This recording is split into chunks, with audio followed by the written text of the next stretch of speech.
We're live? We're live. We're live. Hey We're guys, live now. We're live now, yeah. Hey guys, it was Cool Man's fault, I swear. No, we've actually been sitting here talking for like the last hour. It's all his fault. No, it's your fault. It's always your fault. Don't pine it off on me. It's your stream. Well, yeah, and I'd like to get to it so the good people in chat don't have to wait for you to stop going, oh my god. He's giving me all his relationship drama, guys. That's what kept us. No, I'm kidding. I'm bullshitting. I'm bullshitting. No, hey guys, it's good to be back. It's good to see everyone. So I thought we'd do a stream just to I haven't done a stream in a while. But, you know, with this project I've been working on over the past few, it's been like 9 months now, at least. I've actually been doing the project since like last year. But the videos have been coming out over the past 9 months. So, yeah, I was kind of like, let's just do a stream, reconnect with the audience, and we could talk about Marvel for a change, because I'm really sick of talking about Star Wars. I was like, God. And I miss you guys. So, you know, it's nice to kind of just take a load off and just have a chat and talk about other stuff that's going on, because more that's going on besides Star Wars. And one of the things I love to talk about is, I mean, I don't really like to talk about it explicitly, but like, you know, it's fascinating. I find it fascinating just how hard the Marvel franchise is crashing.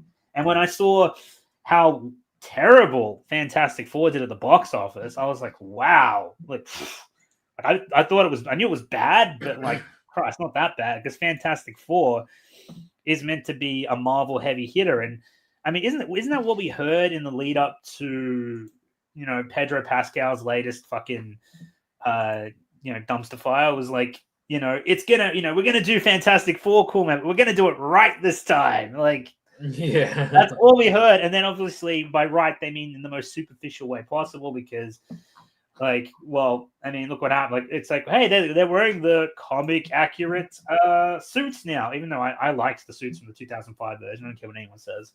And in terms of box office, they barely cracked what the 2005 version did, if you take into account like inflation and all that jazz. Like, they sold around, near as I can tell, they sold around about the same number of movie tickets. So, you know,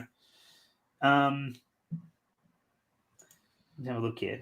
I mean, it made more money than 2000 and 2015 movies, so it's technically yes, but again, like, if you talk about like in terms of how many movie tickets are sold, I'm unfamiliar with the 2015 figures, but I had a look at the 2005 and 2007 figures, and like, it's around about the same, more or less, if you take into account inflation. And remember, this is with the Marvel mega machine behind it, guys, like shilling the shit out of it everywhere. 2005 superhero movies were still relatively on the rise. Like, they hadn't quite hit their stride yet. They'd had some banger hits though, like Blade and Spider-Man. 2005, obviously, we had Batman Begins. And, I mean, I am a 2005 Fantastic Four guy. I remember watching the cartoons, the old cartoon, bits and pieces of it when I was like, you know, still a Rugrat, and I liked it. It's not that I didn't like it. I definitely liked it. Yeah, like I just found even then I was like, God, the casting for this is so spot on. Like, they did such an excellent job casting. I know people give Doom a lot of flack. I can understand why. I had a long conversation with Angel about that, actually. Because yeah, she's very much of the camp of like, Doom's meant to be a fucking universe killer or whatever. But I was fine having Fantastic Four on a smaller scale. And I thought that they would. You okay? You right? Yeah. Throat's Cool. just a little dry. All right. I thought that they would kind of get there with the sequels. I enjoy Rise of the Silver Surfer. I wouldn't defend that movie from being that movie is, even though I like parts of it, it's a fucking mess, that movie. It really is. But it's likable. I can still enjoy it. Yeah, there's Angel. Doom sucked balls. Yeah, deal with it, Angel. 2005 is my jam. Look. Yeah. I think the actor was fine. It was the fact that they had them go up against Doom as their first antagonist, and the fact that Doom he's just like an absolute giga chad of a villain. So it would have Right. made more sense to save him for a sequel. And he's a little bit better handled in Rise of the Silver Surfer for all the issues that movie has. Yeah. It felt like they were trying to backtrack a little bit on what they were doing with Doom, but Mhm. like there's a lot of stuff about Doom that they got wrong in terms of characterizations. Right. Well, I mean, yeah, he never struck me as like the bitter, vindictive billionaire. But like the start of Fantastic Four 2005, like that was fairly comic accurate, wasn't it? Like they started in space, they had the big storm warp their powers and whatnot, and I mean, like I said, I didn't really have a problem with it. I thought it made enough sense, and yeah, what really carries that movie though, like I thought again, even though Doom could have been better. Like I was fine with them starting out on a relatively small scale because they're just kind of introducing everyone and getting used to their powers and shit. And Then they should have fought Mole Man. Sorry, Mole Man. Mole Man. Oh, If you want a ground level villain, then you need to fight Mole Man. No. Sorry, what I thought you meant. I thought you meant Underminer from the Underminer is a parody of Mole Man. Oh, excuse me. Yeah. Well, I mean, the Incredibles. People say like that's the best Fantastic Four movie. I don't think I even disagree with that necessarily. I just think 2005 is also pretty good. They both came out in 2005. I mean, imagine that.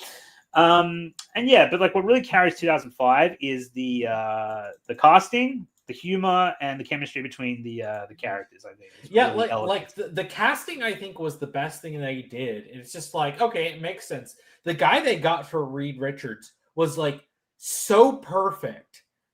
Like Ian Grufford, I think his name is.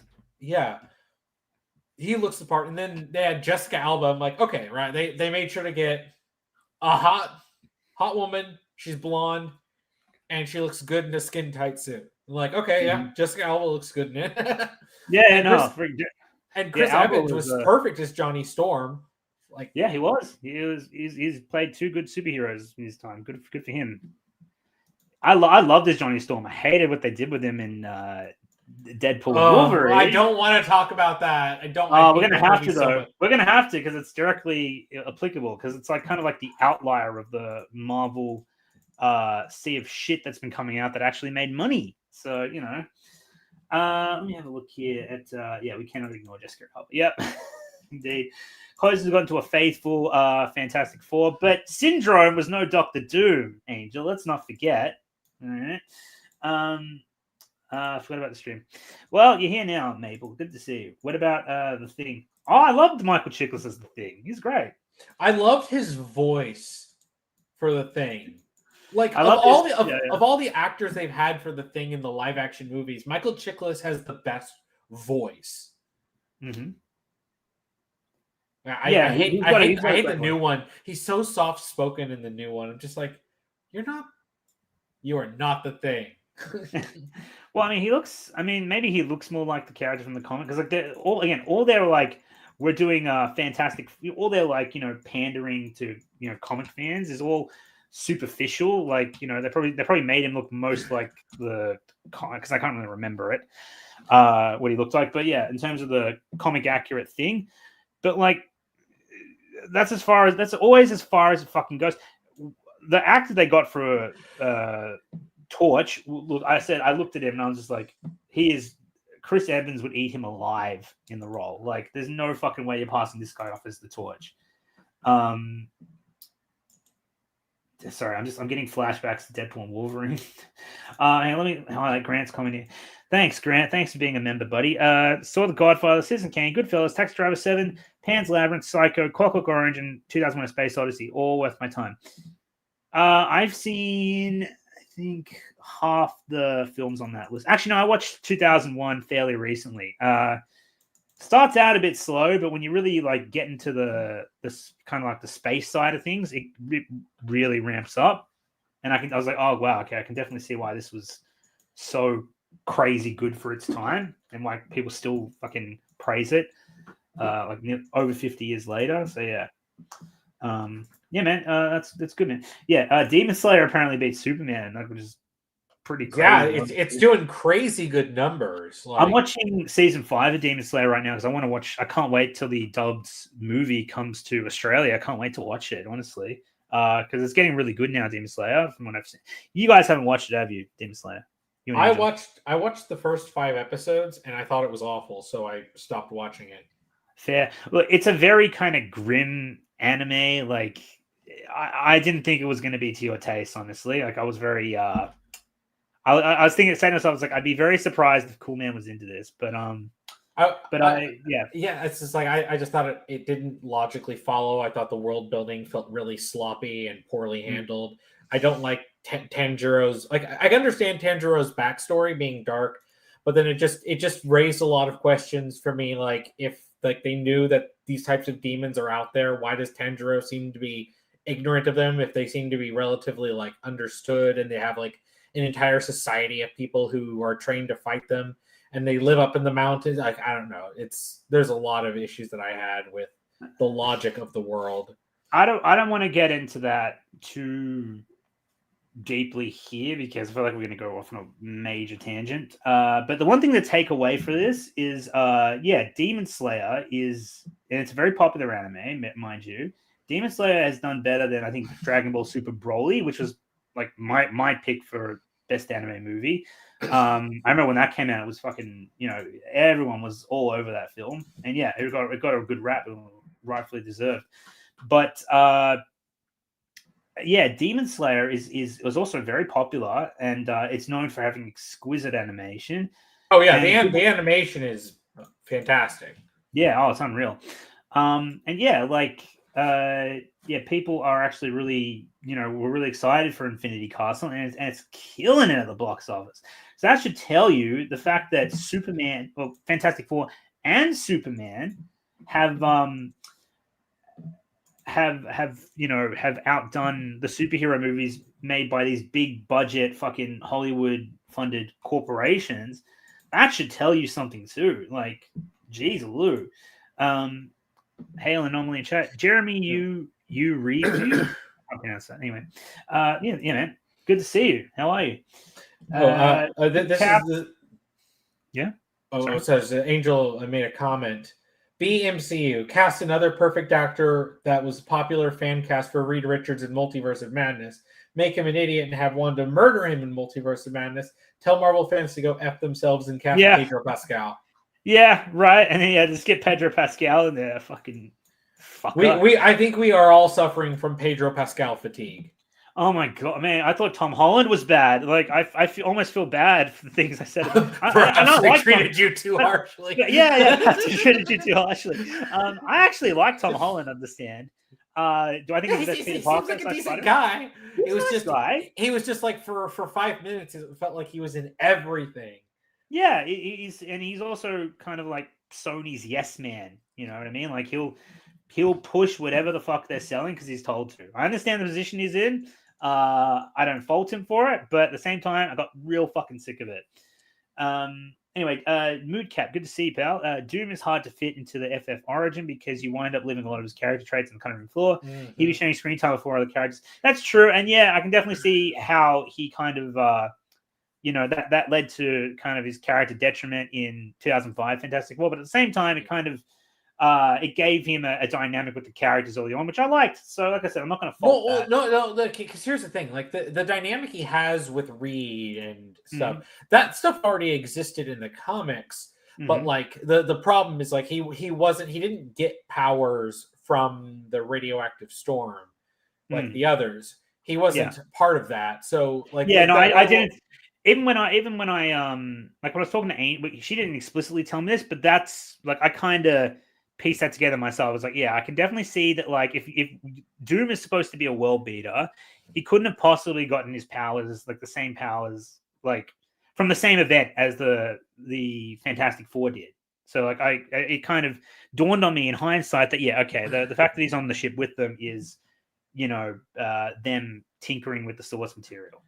It makes a lot of sense. But again, I kind of like that they did that because, you know, it early on, it kind of gives them that kind of chemistry. But also, I understand people think he's underpowered in Fantastic Four 1 in 2005. But like I said, that doesn't mean they couldn't have made him better in the sequels. Because like I said, they were just kind of starting out. Obviously, that didn't happen. And they got the Silver Surfer in there. And then they kind of crossed Silver Surfer with Doctor Doom. And then it got really, really messy. I did like Lawrence Fishburne's voice, though, for Silver Surfer. And we're going to get into Silver Surfer in a second, guys. Don't worry. Ian Gruffin was in 102 Dalmatians, my second favorite Disney movie. Oh, interesting. Yeah, it was. I know a friend who really likes 2000's Fantastic Four movies. Yeah, you do. It's Anomaly. Well, besides me. Oh, you're a closet fan. Shut the fuck up. Anyway, 2005 had Revenge of the Sith and Fantastic Four peak year. It also had Batman Begins, my dude. Yeah. Fucking good year. Hell yeah. See, it's rare, but you'll see Cool Man get excited about Batman. Yeah, movie. that's the only live action Batman movie I like. Yeah. And hey, it's like that meme. It's like, did we just become best friends? It's like, we're talking about the Batman movies, right? You were going on about Mask of the Phantasm, you know, that one that nobody gives a shit about. Wink, wink, nudge, nudge. But then we'll talk about the live action ones, and we're talking about how we thought, like, I thought Dark Knight was, for all its good qualities, was kind of a downgrade from Batman Begins. And you were like, dude, I'm totally with you there. I fucking love Batman Begins. And I'm like, fucking A, I found one, finally. It's like the Arnie and doing the Predator. They go up, be like, "You son of a bee." Yeah, the alpha handshake. Yeah, yeah. We love you, Noms. I love you too. I love you, random chatter. No, that's actually from Rocky. He's like, "We love you, Rock. I love you too." I was quoting Megamind, being like, "I love you. I love you, Metro Man. I love you too, random citizen." Yeah. Connor took the words out of my mouth. Yeah, rest in peace, Carl Weathers. I was actually about to say that. I forgot he died a couple years ago. Yeah. He's your boy, Cool Man. Mask of the Phantasm was goated. Yes, but Sub-Zero is even more goated. Really? You have a Batman film you like more than Mask of the Phantasm? It's another animated Batman movie, Mask of the Phantasm. After Mask of the Phantasm, they made it was called Batman Mr. Freeze Sub-Zero. Mm-hmm. Oh, okay, fair. Ledger Kai, thanks for commenting, man. Thanks for being a member. What was it to say? I would love to see Noms like a follow-up to his 8 awesome 8 awesome discoveries from 2021. It's funny you say that, Legend Cut, because guess what? Like, I actually have the sequel to that written and recorded. I just haven't edited it together. Like, it's actually a project that I was working on for the 2022, and I just fucking abandoned it because I moved on to other shit. I was actually making multiple videos at a time because this is early last year, actually. And I was trying to make several videos at a time so I could kind of come out with them in quick succession and give you guys a big blast of content.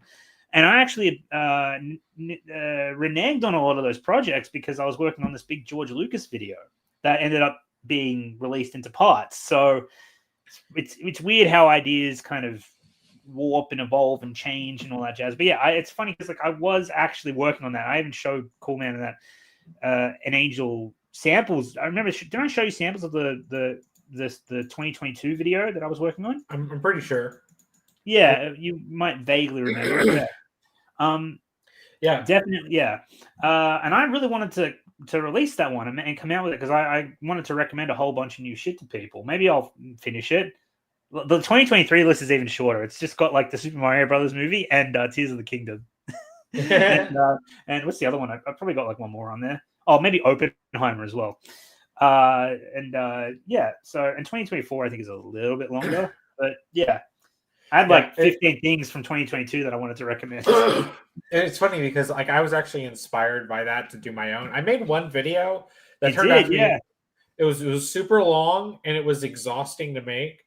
So me and Angel ended up doing streams for like covering the other ones for the last couple of years of like the stuff that we were kind of discovered or were getting into in that year. Okay. I do remember watching a lengthy portion of it. It was quite long. Like that was a stream, right? Not a video, right? The only the first one was a video. The other ones were streams. Oh, right. Yeah, sorry. I call. Hang on. I think he means quit. I'll call quit. Oh yeah, I'll call quit after Avengers Doomsday because mess. Yeah. And yeah, let's have a look at this. McNuggets, how you doing? Spider-Man No Way Home and Deadpool Wolverine greater than Fantastic Four First Steps. I mean, did you end up watching Deadpool and Wolverine? Did I make you watch it? Yeah, you made me watch it. I watched all of the Deadpool movies so that we could talk about it. You remember? I was live blogging through them. Do you remember? I was so angry the entire time. That's right. I remember now. I think I made you watch the Jokers as well. Yeah, I did watch the Joker, and I was so angry the entire time. I remember you came in after I had spammed for like hours of comments. That's right. I looked at like 30 comments at least 30 comments. Fuck. Yeah, and you came in, you're like, "What the f did I just miss?" Yeah, no, I was like, dude, like, wow, take it down a notch. The Joker really pissed me off. The first one, by the way, I didn't see the second one. I like the first one. Second one is one of the worst things I've ever seen in my life. I don't know how that happened. Rip Todd Phillips' career after that. I seriously doubt they're going to give him any kind of project with substance after that. Like, he turned even you can agree. Joker 1, for all its success, like how you take a sequel to that and make it. I don't know how much the movie costed to make, but you go from making over $1 billion, the first R-rated movie to make over $1 billion, as far as I'm aware, and then it made, I think, $200 million at the box office. Like that is like an 80% drop off between the original and the sequel. Like, how do you manage that? People were hyped up to see Joker. Like, you could have got, even if you gave them the bare minimum. That movie probably would have made $500 million back for its sequel because people would have checked it out out of curiosity. But because it was so bad, it was like the most pointless movie I think ever made. Like, people rag on pointless sequels. Joker actually had room for a sequel, but it is a sequel that no one asked for. And that had, even if you go by the logic of, whatever the fuck Todd Phillips was thinking, served fuck all purpose except just regressing the character back to square one. It was just like the most pointless thing ever. Whatever. I made a video about that. Check it out if you like. But yeah. So yeah, terrible fucking movie. How do we get on to Joker? That's right. Deadpool. If you had to choose Spider-Man No Way Home or Deadpool and Wolverine, which would you pick, you reckon? I'd probably just pick No Way Home. Just for the fact that it doesn't feel like it hates every character it's bringing in. Yeah, no, I can side with you there. Even though I found Deadpool and Wolverine to be, I did laugh at certain aspects of it. I like what they did with Wesley Snipes' Blade. I was surprised at how well they treated him. I thought they were going to just, honestly, I thought that they treated Wesley Snipes fairly well, but I hated what they did with Johnny Storm. Hated pretty much what they did with everyone else. Liked parts of the Deadpool Wolverine camaraderie. I thought the whole Madonna, sing-along ending was cringe. You know what I mean? Like, it was way too meta for me. It's kind of like Across the Spider-Verse, like way too meta. It was barely a movie. Spider-Man No Way Home. I find Spider-Man No Way Home likable, but it's a terrible movie. But I find it likable on the grounds that you appreciate the attempts at, being faithful to the legacy characters. Like, it was nice to see Toby and Andrew interact and in a manner that actually seemed fitting. But what's hilarious about that is they had such little faith in Tom Holland that Tom Holland could fucking pull off a Spider-Man movie or, be credible, have a credible villain that people would give a shit about. They just hijacked the Raimi and Webb movies and were just like, let's just reuse Green Goblin again with the same actor, but let Tom Holland beat him this time. And it's like, and give Uncle Ben's backstory that people have been strangely clamoring for, because I was not in this camp. the vocal side of the Spider-Man fan base were like, let's do Uncle Ben's story. Why did you ignore Uncle Ben? And they was like, okay, we'll just because they ignored him by name, but they did very clearly imply that his backstory happened and Uncle Ben got shot, and that the whole great power of responsibility thing happened off screen. And then they just did the exact same thing, like on camera with Marissa Tomei's Aunt May. Well, no, like the thing is, when Civil War came around, that one scene where they're in the bedroom and he's talking to Tony, that very clearly implied that the backstory happened. But then when you get into the actual Spider-Man movies, one, he doesn't act like he has learned anything. He acts like he's in that beginning phase before Uncle Ben dies, before he learns about responsibility. And then the movies try to teach him that over and over for 3 movies in a row. Yeah. They keep trying to teach him the same lesson. And then, like, because people were complaining, not that they didn't show the Uncle Ben backstory, but that they didn't acknowledge it. Because the first Spider-Verse movie acknowledged the Uncle Ben backstory without showing it. When Peter B is talking to Miles, he talks about Uncle Ben. They get a little bit of a flashback, and you see Uncle Ben, but it doesn't go through the entire, like, story for that. People wanted it to be acknowledged and it to be like part of that story of Peter learning, but then it never happened. And then they killed Aunt May, and then she's like, with great power comes great responsibility. I'm just like, what the hell? You've been nothing but a MILF joke for every single time you show up, and now we're supposed to see her as like the whole, like, the greatest, like, sign of responsibility and stuff. I'm like, agreed, absolutely. Sorry, I wasn't gonna say Tom Holland is apparently getting married to Zendaya. Oh, good for them. Good for them. Yeah. Also, Angel was pointing out, and you remember we recorded that whole post-mortem for Deadpool and Wolverine that I specifically watched the movies for. That's right. Yeah. Good point. Yeah. Sorry about that. Yeah, I forgot about that. Only NOMZ could forget that. We recorded hours of content. We did. I've had my brain plugged into other projects, man. Like I haven't really paid much attention to much else. He plugged it into George Lucas, and everything else got flushed out. Oh yeah, like it was been. He's like, that's true. That's exactly what happened. Well, that and a wedding has been taking up my kind of life's going to be a lot more simpler next year. And guys, just for the record, some of you I may have said this, but no, I did say I forget my own post. I posted the update regarding the George Lucas video a few days ago. Once that project is done, you're going to get a lot more content because it's going to be very topical and very kind of, comparatively speaking here, bite-sized. So you're going to get kind of more consistent, concise kind of topical content. It might be about Star Wars, it might be about Spider-Man, it might be about Marvel, it might be about thinking of starting an anime channel. I don't know, because I would like to talk about anime.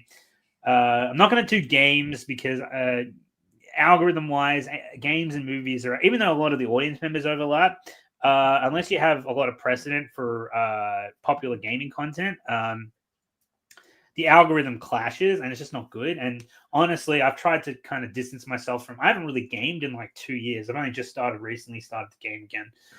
I had a long conversation with Cool Man about this. So yeah, like I just kind of don't really want to engage in gaming discussion, which I think is already in the toilet anyway, because even though gaming has declined, the discourse around it has also declined. And I just don't really want to get into that. But movies, television, and anime, I've been really getting into a lot of anime. So yeah, we'd like to talk about that. But again, smaller stuff. And I mentioned the Phantom Menace video that I had like 4 hours, I think, written and recorded for the Phantom Menace video. I showed you guys, you and Angel, some of the drafts for it. Yeah. So, and I said this in the post, like I did not lie about doing the Phantom Menace video. Like that was absolutely happening. I just reneged on the Phantom Menace video and decided not to do it because from that video, it's funny, from a 10-minute section of that video, this entire George Lucas project came about. 10-minute sliver of the video turned into a fucking 10-hour project. It's probably going to be 10 hours by the time I'm done with it. And how crazy is that? That's kind of like how obsessions happen. Obsessions, and it's kind of like what DiCaprio says in Inception. An idea, it grows and it mutates like a virus, and to the point where, you know what I mean? So that's kind of like what just happened. Even having the top, it's just George Lucas's face. Sorry, it's the instead of the top, it's like George Lucas's face, and you're just staring. I might actually use that when I make the final cut of the video. I might actually use that.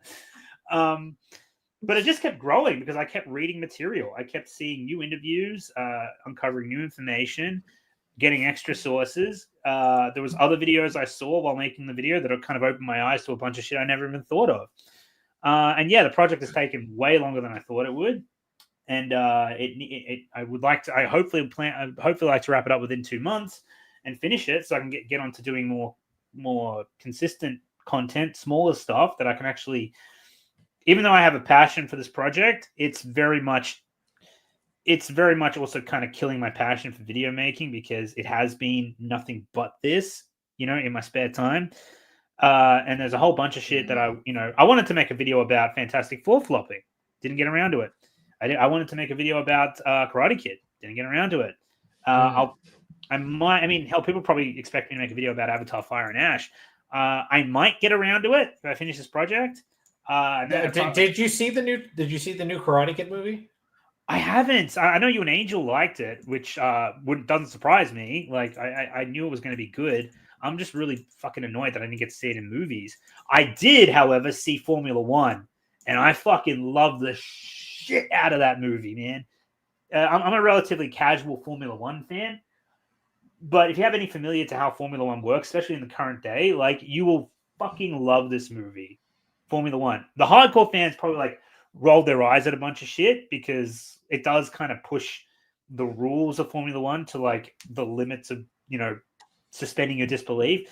But people who are just thinking about getting people into Formula One, like they'll love it. And it's got the same guy who did Top Gun Maverick. So I knew it was going to be good. It's got Brad Pitt's acting in it.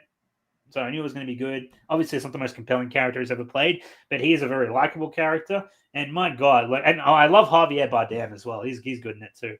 And yeah, great movie. Really good, like thrill ride movie experience, likable characters, and you have a few character arcs in there, and the filming is phenomenal, and you'll love it.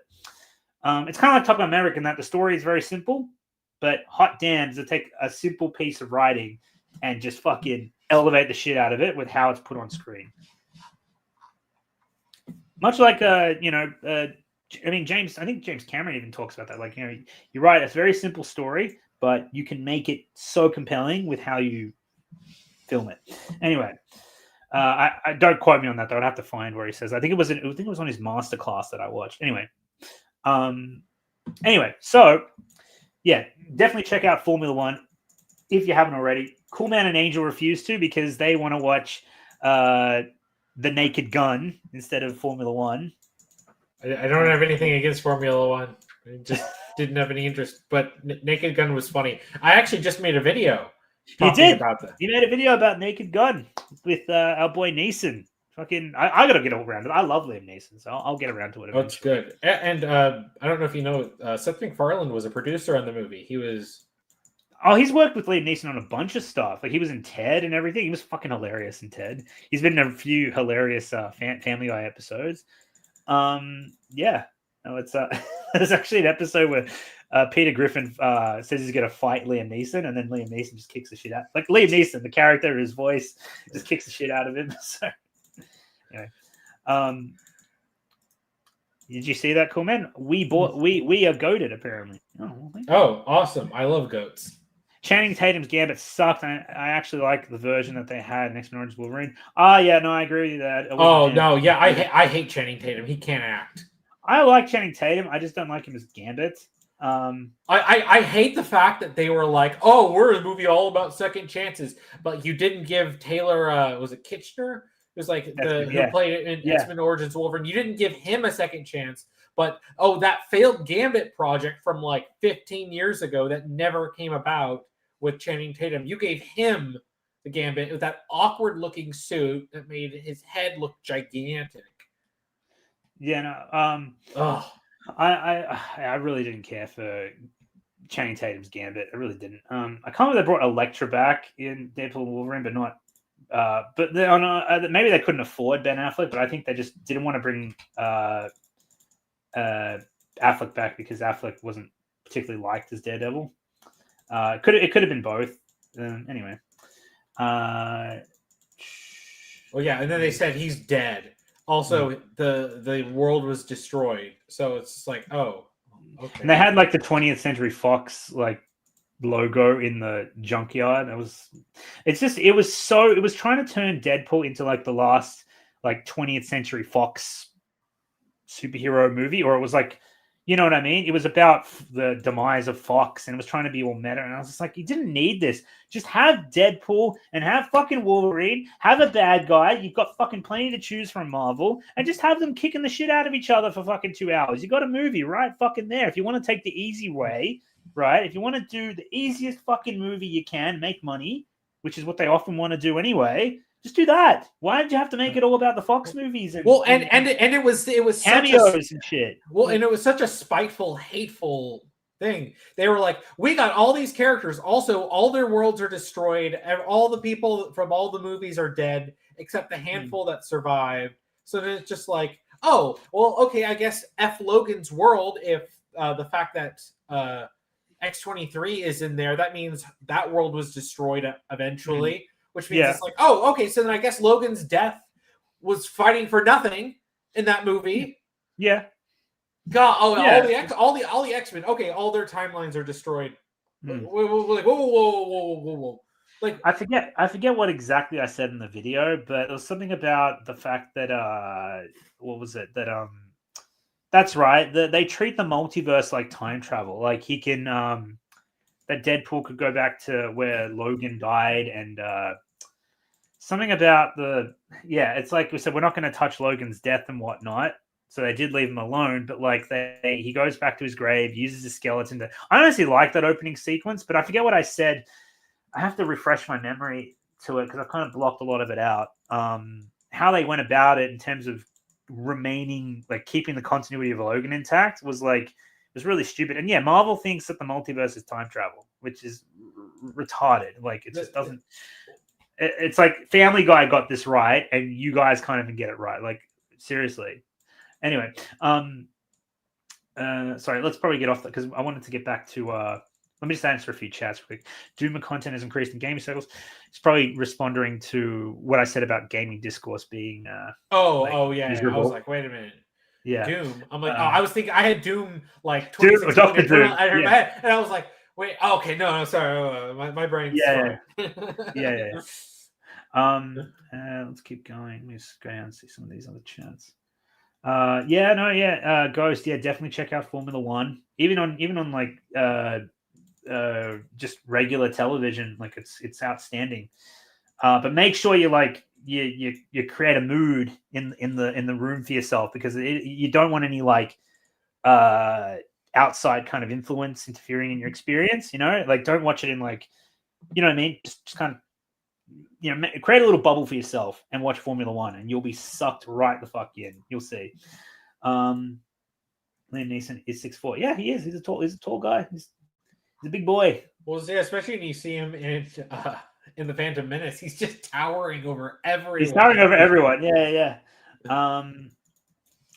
Mike 80JJ. They needed to dangle. Yes, they did.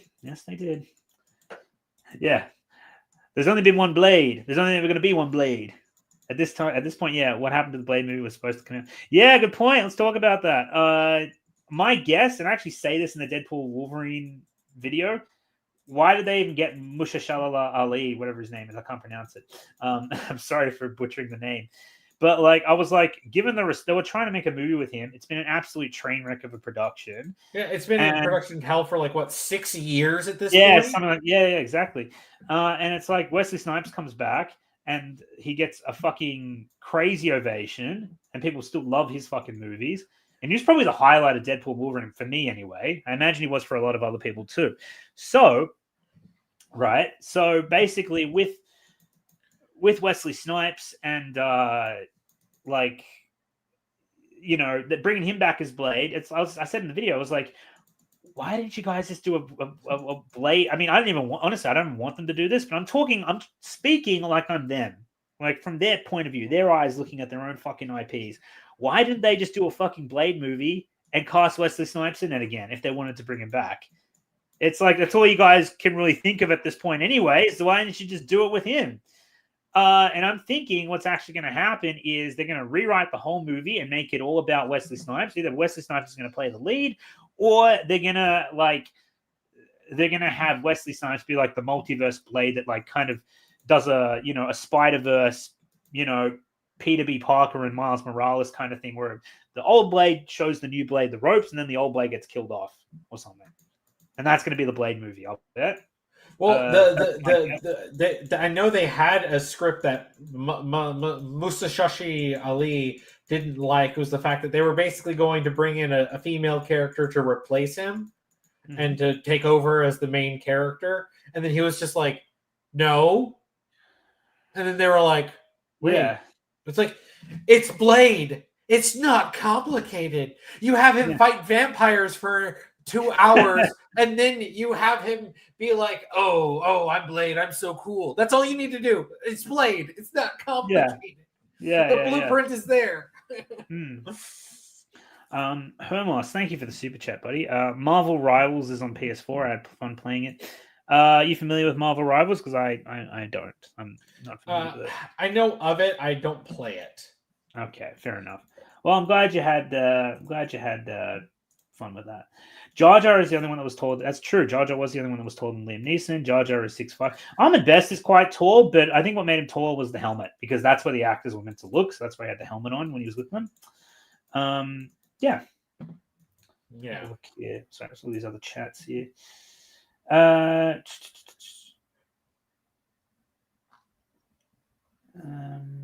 not sure what Connor's referring to here. The what? Something about a voice cameo in Eternals. Oh God, Eternals. Jeez. Let's get back on point with what was I going to say? The dropping popularity of Marvel and superhero movies. In fairness to Marvel, superhero movies as a whole. Superman came out, did relatively well, despite the Snyder cults trying to tear it down. It's probably one of the reasons it actually didn't do better at the box office. Clearly outdid Fantastic Four, which I don't think. Look, Fantastic Four, for all its faults and people, I think it's more that people were just disinterested in Fantastic Four. There weren't people like actually actively trying to tear down its popularity. The problem is that a lot of people were just outright apathetic.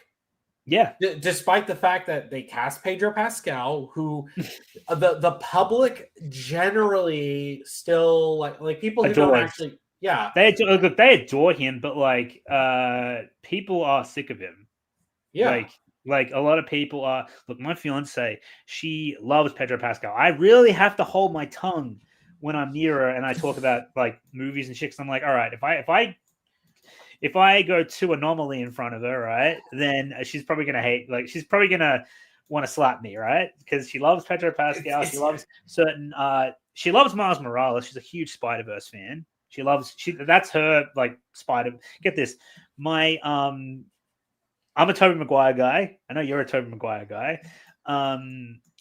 My soon-to-be brother-in-law, he's an Andrew Garfield guy, actually. He loves Andrew Garfield. He doesn't hate Tobey, I understand. He just loves Andrew Garfield. And my fiance is a Miles Morales person, right? So, poor Tom Holland. None of them prefer Tom Holland. Sorry, I just wanted to point that out, first off. Sorry, I forget how we got onto that. Get me back on point. Well, no, we were talking about like people that like because we were talking about Pedro Pascal. Like I think Pedro Pascal's star is waning, but if you ask just a random normie, they'd be like, "Oh, that guy who is in The Mandalorian, I like him." People are still generally. I don't think he's really people. I mean, Star Wars fans know him for Mandalorian, but like I don't think that's where people people still know him as that. There's a lot of people. There's a lot of people who will, and there are people who will know him as Joel because he was Joel in the Last of Us show. That's right. Even though they killed him off, just like in the second game, and then the viewership tanked. Yeah. Yeah, no, that's did they actively wait, hang on, yeah, can you catch me up on that? Did they actually kill off Pedro Pascal in season 2? Yes, they did. They're Oh, following wow. the story of the game, literally Oh to my a God. T. So Fuck, like man. Neil Druckmann is a stubborn motherfucker, man. He really is. you can tell he was just like, all those stupid gamers just don't get it, but the general populace who watch TV shows, they'll like it. And then they kill Joel, and then everyone hated it, and he's like, "Ugh." It's like I can't believe it. It's like they're like, there's one episode with Joel, and there people are like, maybe it'll be different. Episode 2, golf clubbed. I'm like, oh.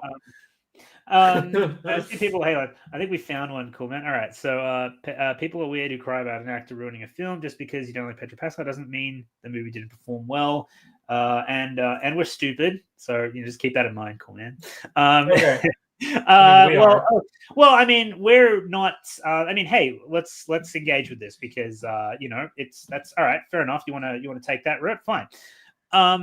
It's not. It didn't tank because of Pedro Pascal. We're merely saying that it was a contributing factor. If anything, Pedro Pascal was one of the reasons that movie should have made more money. And it didn't, because, like I said, like a large group of people are really getting sick of Pedro Pascal. Us two fall into that camp. The bulk of normies out there, again, my fiance is one of them. She loves Pedro Pascal, as does her family. You would have thought they would have, and I don't think she saw Fantastic Four. She did see Superman, told me she loved it, and her family loved it too. But you'd think that the Fantastic Four, because they killed off, John Krasinski in Multiverse of Madness, they teased him and gave us the middle finger for Reed Richards, and they said, "Oh, we'll just chuck Pedro Pascal in there, and he'll make us money." And everyone, you know, Pedro Pascal is Hollywood's golden boy, basically, and obviously, we don't, you know, that'll make us money, and it didn't end up making them anything close to what I'm sure they were projecting. And Fantastic fucking Four is, again, one of Marvel's biggest intellectual properties, and it couldn't even crack 600 million. Whereas Thor: Love and Thunder made fucking bank at bloody, well, not that much bank, but made way more fucking money than made more money than Fantastic Four did. And I had the misfortune of having to sit through Love and Thunder. My ticket is counted in that. I begged the people I worked with. I was like, let's not go see Love and Thunder. No. Let's go see Top Gun Maverick.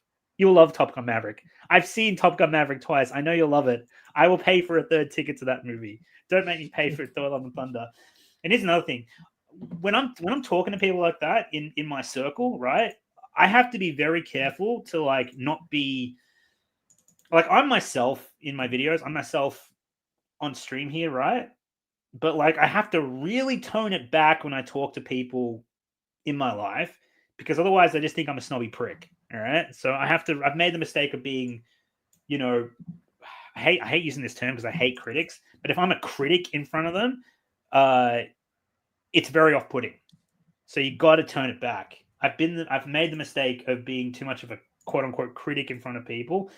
And it's very, you got to be a real person. You know, you can't just be one of these, you know, you got to turn it back when you're around people. Take that on, trust me, take that on board. I've made the mistake of not turning it back. And you know, I just, you know, people thought I was kind of a jackass, and they were probably right. And I was like, okay, so I just got, you know, let people have their opinions. Obviously, if you want to respond to someone online who's having an opinion, that's fair game. But if if people just in your life want to have an opinion about a movie or whatever, don't jump down their throat, guys. Don't let them speak. Let them have their voice. You know, because I promise you, it's gonna make you come across as very unlikable. So yeah, take them on board. Learn from my mistakes. Hey, buddy, how you doing? No Leaf Clover. I haven't seen this guy in a while. But then again, we haven't been streaming for a while. So, you know. It's good to see old faces back. Oh, God. Oh, can we get into this? Cool, man. Casting RDJ as Doom is a clear sign of desperation. They could have cast anyone to be Dr. Doom, and they just say, hey, let's do RDJ again. Now, nothing against RDJ. Hope he's making a killer paycheck from it. I love RDJ as an actor. I think he's a good guy in real life based on what I've read about him. He overcame a lot of demons. Good for him. But they're paying $100 million. Jesus, don't you think that money could be better fucking spent? Like, George Lucas cast relative unknowns for Star Wars, and he made stars out of them. In pretty much all his Star Wars movies, he cast unknowns and made stars out of them.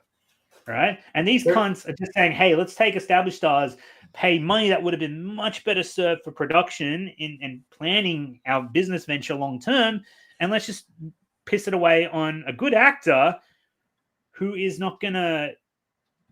nearly, I mean, if I'm being honest here, it isn't nearly as he isn't nearly as integral to the MCU as they think. They can make, especially as Doctor Doom. As Tony Stark, maybe, but not as Doctor Doom. They could get anyone to play Doctor Doom, and they got RDJ. Like, because Tony Stark, well, let's be real, Tony Stark was the pillar that was kind of guiding the MCU. Everyone loved, I mean, I loved Tony the most. Did you? Yeah. Yeah, so did I. Yeah.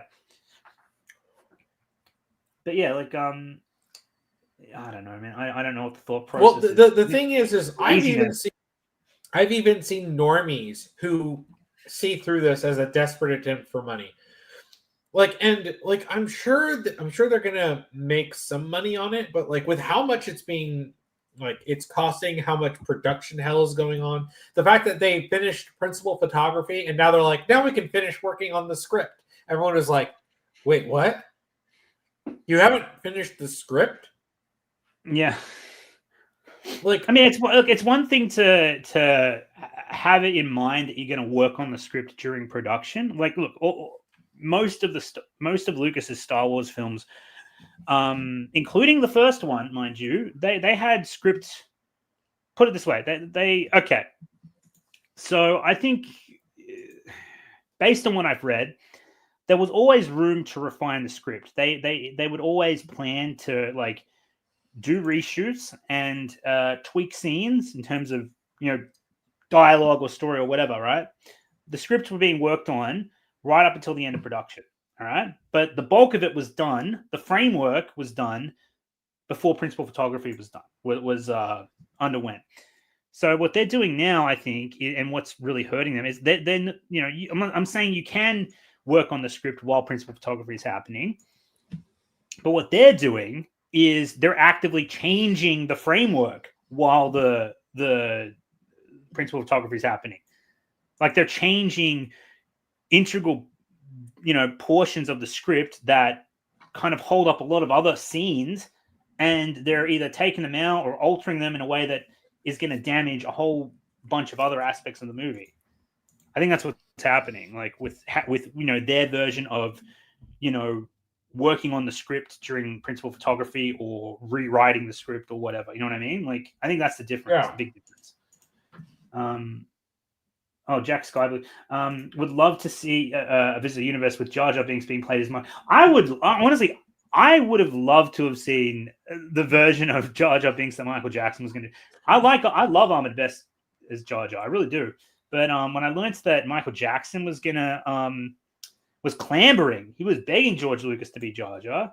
Like, I could definitely see Michael Jackson making that work. You've seen how he bloody moves his body and shit on stage. I'm like, geez, if he had the choreography to, be Jar Jar Binks, he probably could have really pulled it off. I reckon, but George was like, yeah, I'm not going to cast you, Michael, because you're way too recognizable and it's going to take people out of the movie. And yeah. And George was right to do that. But yeah, I still think, if people if you erased Michael Jackson from everyone's memory and he did the character, he would have done a bang-up job. Last stream was in like May. Anything big I missed? No streams. I've just been working on the George Lucas series and been trying to finish that so I can get onto some other topics. And now we're talking about Marvel because I really need to clear my head from the George Lucas stuff and just talk about something a little more fresh.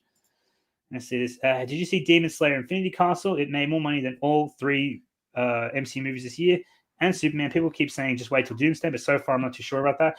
I reckon. I mean, look, Doomsday will make money, but they're dreaming if they think they're not going to come close to cracking 2 billion. Well, look, if Deadpool and Wolverine could crack 1.4, but I think that was due to Deadpool and Wolverine basically doing an R-rated version of No Way Home. But now the people are really sick of the No Way Home shtick. That I don't think if they try it with Avengers, Doomsday, and Secret Wars, I don't think it's going to work, or it's not going to work as well, nowhere near as well. Well, yeah. Well, and then like imagine if they were just going to be like, oh, like we're going to have like Robert Downey Jr. show up in Doomsday, and then being like, so what's he going to do? Are they going to have Tom Holland go, Mr. Stark? I mean, like, oh my gosh. Just take everything and somehow make it like, about Spider-Man and not the Fantastic Four. And the Fantastic Four, because they're bringing in the ones that from the new movie, then like these guys don't know this Dr. Doom. And I'm like, he's supposed to be their nemesis. And it's just like everything about this is a mess. So the big confrontation is going to be Pedro Pascal's Reed Richards against Tony Stark's Doom. Sorry, see, I said Tony Stark's Doom. I can't even separate the two. You know what I mean? Maybe RDJ is going to do a good. He'll put in a good performance, but whether it fits the character, I don't know. And again, I'm not a Doctor Doom expert by any stretch, so I'll leave that for other people who are actually familiar with Doctor Doom to decide, except Angel, because no one takes her token opinion seriously. Jokes, Angel. She's going to kill me if she's listening. She is going to kill you. Well, I mean, I'm still here for the moment, so. Anyway. So, Kuil Cruz Ramirez. Let me ask Kuil, he's a regular on the channel, by the way. Like he watches and comments a lot. The Kuil is in your name. Is that from Family Guy by any chance? The way Stewie pronounces Cool Whip. I don't know. Maybe I'm misreading it. Anyway, but his comment is the budget of the OT, 11 million for A New Hope, 25 million for Empire Strikes Back. Lucas had to ask for $8 million more because Kirshner and Kurtz blew the fucking budget on Empire and almost tanked the franchise. And 32 to 42 million for Return of the Jedi, which back then in the 80s was the equivalent of like probably 200 million or something. I mean, Phantom Menace in 99 was 115 million to make. So you guys do the inflation math there. And it was out of Lucas's own pocket. Fucking give him his due. Writing a script on the fly for a new Avengers film is franchise flailing. Well, one of the reasons they're also writing on the fly is because plans keep changing. And I guarantee you they're going to play the cameos route. They're going to take the cameos route and they're trying to write in. They're going to write in this cameo and they're going to write in that cameo. Also, I think it's to throw off leakers too. Like they'll write in a character and then they'll write him out, so the leakers will be like, "Well, this character's going to be in it." And like, have you seen when they confirmed the casting list? Have you seen just how many people are going to be in the movie? I can't see Doomsday being anything other than a completely bloated mess. There's more characters in this than there were in Endgame. Probably, yeah. I mean, well, can you imagine the budget on these fucking films? Because like you'd think they'd bloody take the minimal expense for the greatest return approach. They're not doing that. Apparently they're giving RDJ $50 million a movie. That is based on the chat telling me this, all right? So I could be wrong. You guys could be wrong, unless you can cite a source that's accurate. Whatever. $50 million per Avengers film for RDJ. $50 fucking million, right? Just for one actor. Then you got to take into account production staff, animators, fucking directors, second unit directors, script writing staff, cinematography staff, costume design, whatever the fuck. All of this adds up. And then you got to go for marketing, and you bet your sweet ass that Avengers films have more marketing than probably any other MCU film, right? So you're already probably looking at like what, a $300 million budget, right, for each film. with maybe probably twice that or almost twice that in bloody marketing fees. So, like, I mean, what are we going to... So those movies have to do well, but they're not going to do as well as they think. And if people don't like Doomsday, you really think people are going to be, beating down a door to watch fucking Secret Wars? No. I mean, people were clamoring for Endgame because people loved Infinity War. That's what, and that's what got Captain Marvel $1 billion box office. It sure as shit wasn't Captain Marvel herself. Look at Captain Marvel's box office, cool man, without Avengers hype. Was it Miss Marvel? Was the Marvels. The Marvels. I'm sorry. See, they're all so interchangeable and fucking disposably useless. I can't even distinguish between them. But yeah, the Marvels made what, 200 million? Not even, almost. It was a bomb. It was an outright bomb. Yeah, that's Captain Marvel without the $1 billion fucking Avengers machine behind her. That's how little people give a shit. Like, geez, allure, man. Like, I'm amazed Daredevil Born Again. I mean, I know Daredevil Born Again shit. I have to watch it. I know it's going to be shit. And I will watch it at some point. God damn, like She-Hulk, I imagine killed a lot of people's enthusiasm for Daredevil Born Again. Certainly killed mine. Not that I had much to begin with. I felt that we were robbed of Daredevil season 4 on Netflix. But I mean, and we were. Make no mistake, we were. Whatever shit they come out with, we lost Daredevil season 4 on Netflix for She-Hulk. Fucking hell, man. Seriously. I still can't get over that. Fuck that, man. Fuck it.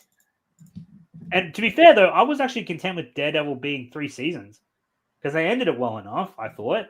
Even though they really should have had the fucking suit in season 3. He doesn't wear his costume in season 3. It's all blackface or Man in Black, Matt Murdock for season 3. Oh, really dumb, really dumb decision. No, it's a Daredevil series and it's got like no Daredevil costume. The main protagonist is wearing a Daredevil costume. It's really shit.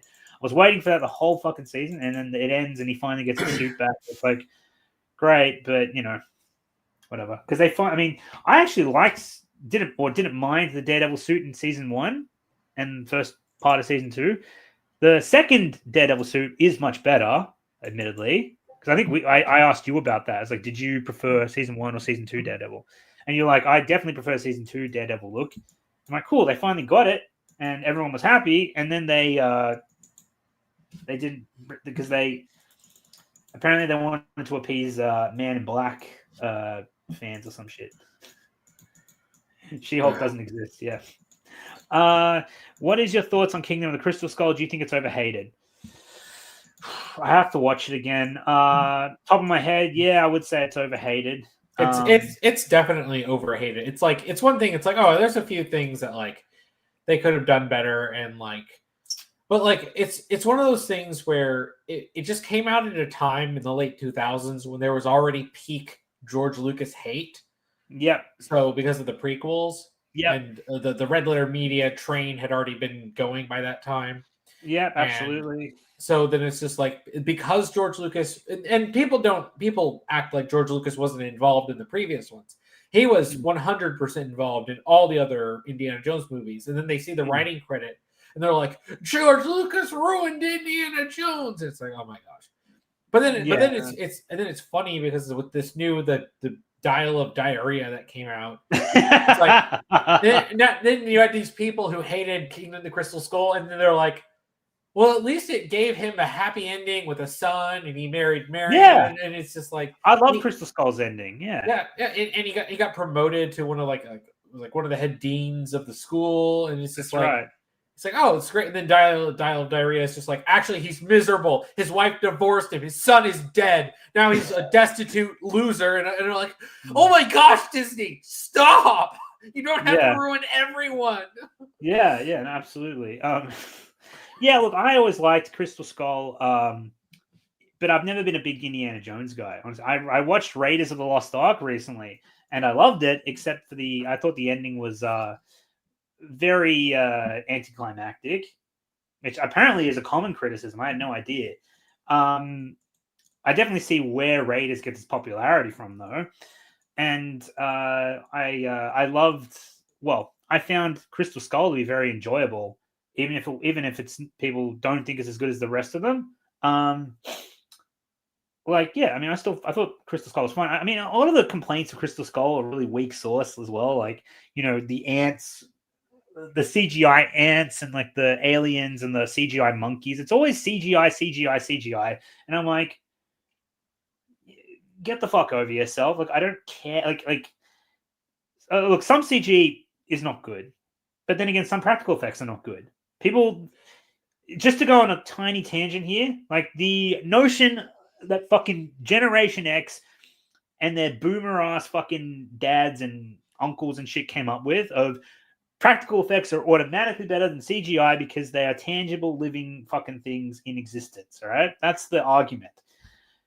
No, that blanket statement is so untrue, right? Yes, I can see it, I can touch it. All right, it is a real thing that exists. Doesn't mean it doesn't A, look like shit, or B, just like CGI for that matter, it doesn't mean it hasn't aged either. I mean, look at the shark in Jaws. That's practical. The shark in Jaws looks like fucking dog shit. Why doesn't anyone criticize the shark in Jaws? Because normal people, sane people, look at the shark in Jaws and understand, okay, practical effects do not hold up, but these effects are of their time. And these effects from 1975 were fucking masterclass for that time period. So yeah, saying that the shark from Jaws doesn't hold up anymore is such a useless, weak ass fucking criticism that nobody takes seriously because most people understand that, yeah, it ages. Practical effects age. All effects age. All right, just because you can see it and you can touch it doesn't make it, we use Empire Strikes Back as an example. That puppet work on Yoda is fucking brilliant, especially for its time. Holy shit. But you look at the Yoda from Empire Strikes Back, who is very clearly a puppet, and by today's standards, very limited in terms of movement and acting. And then you look at Revenge of the Sith's Yoda, and you tell me which is more fucking real. Which performance you find more convincing. And if it's not Revenge of the Sith, you need your fucking eyes and you need your fucking sanity checked. Okay? That's taking nothing away from Empire Strikes Back, you understand. All right? But effects evolve and change over time. All right? And some effects, be it CGI or practical, all right? Both of those fucking effects age. Both of them. All right? Being practical, being tangible, being lifelike, prop, rubber costume, whatever the fuck, does not automatically mean you're more believable than a computer generated effect. All right, it comes down to execution, really, which people would suggest that most CG. People always say like, oh well, CGI is good, but it's still. When people say it's terribly executed, 9 times out of 10, that's a crutch for I don't want to admit that I'm wrong. Guarantee. They'll say, "Oh, it's like when they say the prequels had good ideas, but the execution's terrible," and then they won't cite how it's terribly executed. They'll just say, "Oh, it's terribly executed," because they don't like it. But they know they can't argue against it, so they don't. I mean, they don't. They just throw out that it's terribly executed. They don't know jack fucking shit about what they're talking about.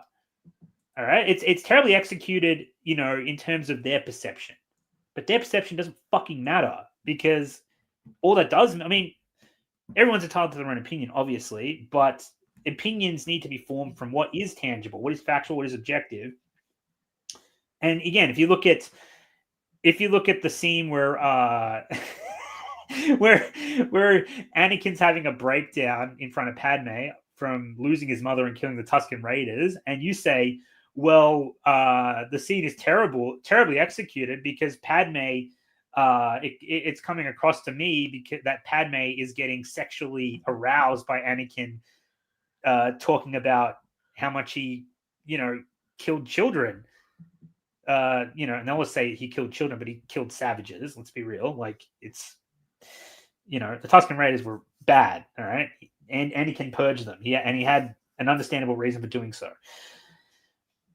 But that, you know, you can't say like, oh, well, all that matters is my perception. It's like, no, because that's not what the scene is doing at all.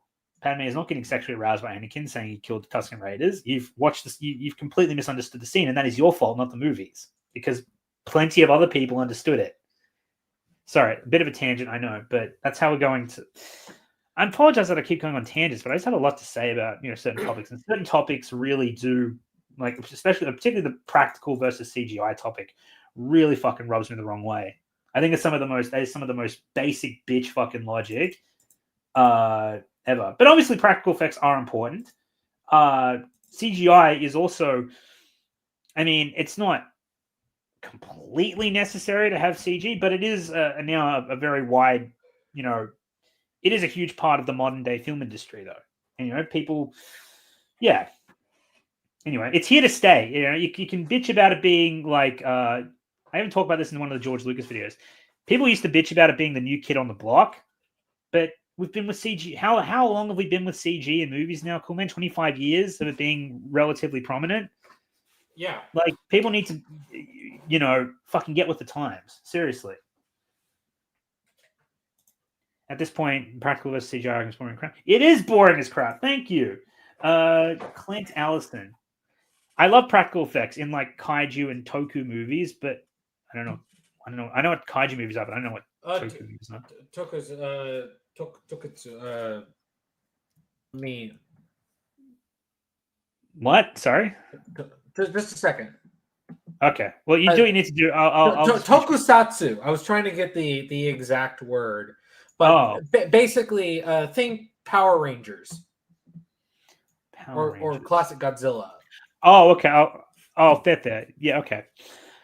But CGI has its strengths. Things like Grievous, for example, wouldn't work in real life. Done practical compared to... Yeah, exactly. You're absolutely right. Chris Barnett. I forget the guy's name, but there's some cool videos called something good, like Good CGI is No CGI.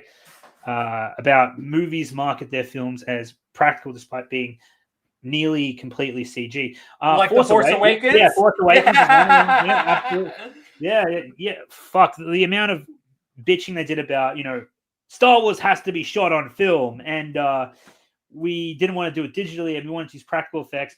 They get Simon Pegg in a mask who can barely act through his fucking mask or convey any kind of emotion or expression. So they just stuck a fucking CGI head on his character. You couldn't even tell it was him in the fucking role. And they said, yeah, go us. We showed those prequels how to really do aliens. It's like, go fuck yourselves. I mean, hell, as an example, look at the original Star Wars with all the... Apparently, George Lucas in the special editions replaced a lot of the masks and stuff too, which apparently people recently only found out because they watched an unaltered, like, original, well, almost a completely original print of the... I think it was like a 1982 print or something of the original movie in London. They had a screening for it, and there were... The reports that I saw, people were like, holy fucking shit, this does not hold up. Like, this movie looks really fucking awful. Like damn. And they didn't realize just how much was actually changed. Like, yeah, there were a couple of scenes added or a special effect or a CGI effect added here and there. But apparently George Lucas changed a lot of the costumes and the masks and stuff like that.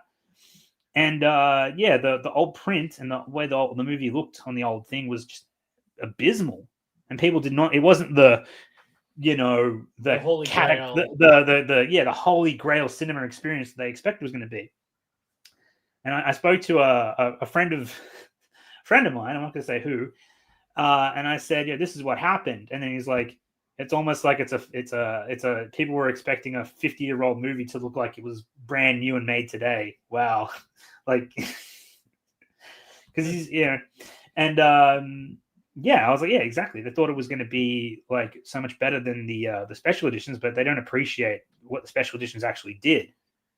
And thank fuck they're the now canonical versions, because fuck, man. Well, if there's one reason I think that George Lucas should have had the original copies still available was so that all the narrative, because it kind of allowed people to mysticize the original cuts to be this like the greatest thing ever that were ruined by George Lucas. And it's just like, okay, well, it's like people know certain changes because they were like, oh, they added in CGI shots here and there. Yeah. There were some bigger like CGI shots of Cloud City. Right. Which is like, okay, that's obvious. But then it's just like all these little changes. I'm like, there's a reason George Lucas wanted to make these, right? Like he didn't just decide one day, oh, you know what, I want to ruin the original trilogy. Like, no, that's what people pretend. Yeah, no. I mean, I partially agree. But the reason why I don't fully agree is because, well, George kind of already did that with the DVD release. The reason he had the bonus quote unquote unaltered version on the disc, which I'm pretty sure he put on there not only just to appease those like those shitty, those real, fanatical fans from, way back when, to appease them. So here's your original. Doesn't it look like shit? Because then they turned it into, oh, why isn't it fully scrubbed and remastered for us? It's like, because that's what my director's cut, my author's approved fucking versions are for, not for the old version, the first draft version that I didn't like. That's his perspective anyway. But I'm pretty sure George didn't just keep it to appease those people. He did it to show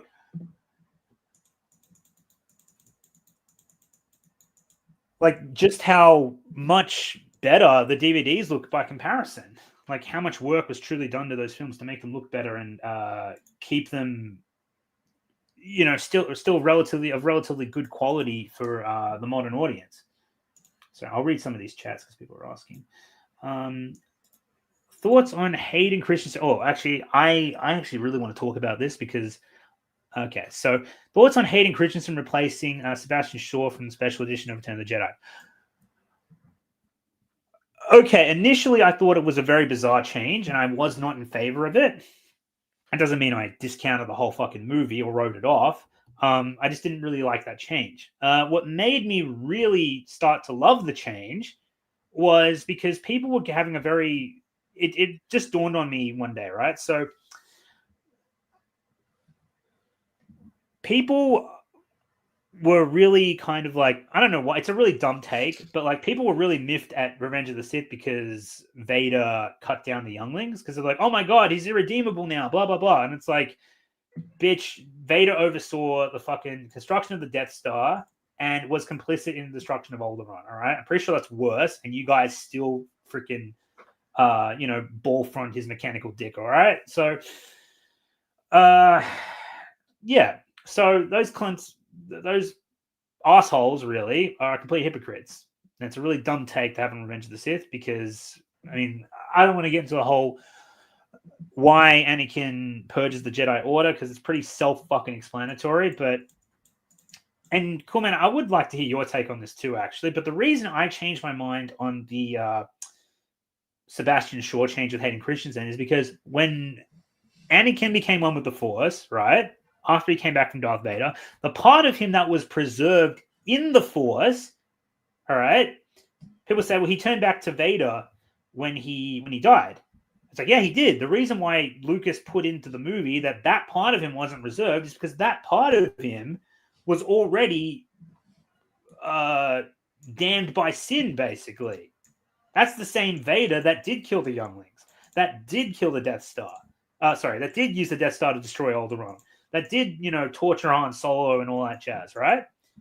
Whereas the Hayden Christensen from Revenge of the Sith, right?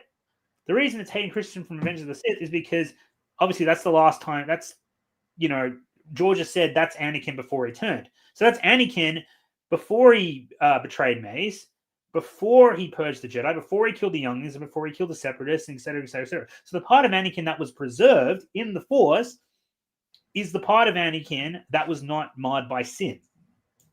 Understand? And so, to me anyway, and I think objectively, it does make the ending better once you understand that, because you're not looking at the Vader next to Obi-Wan and Yoda that committed all those atrocities. The one thing he did do was purge the Tuskens, but he didn't completely cross over at that point, and he had very understandable reasons for doing that. Probably wasn't the right thing to do, but he wasn't just straight up evil at that point. Understand? Yeah. And honestly, I can forgive the Tusken thing. Really, like like the simplest way to describe it was Hayden Christensen Anakin was the last time he was a true Jedi.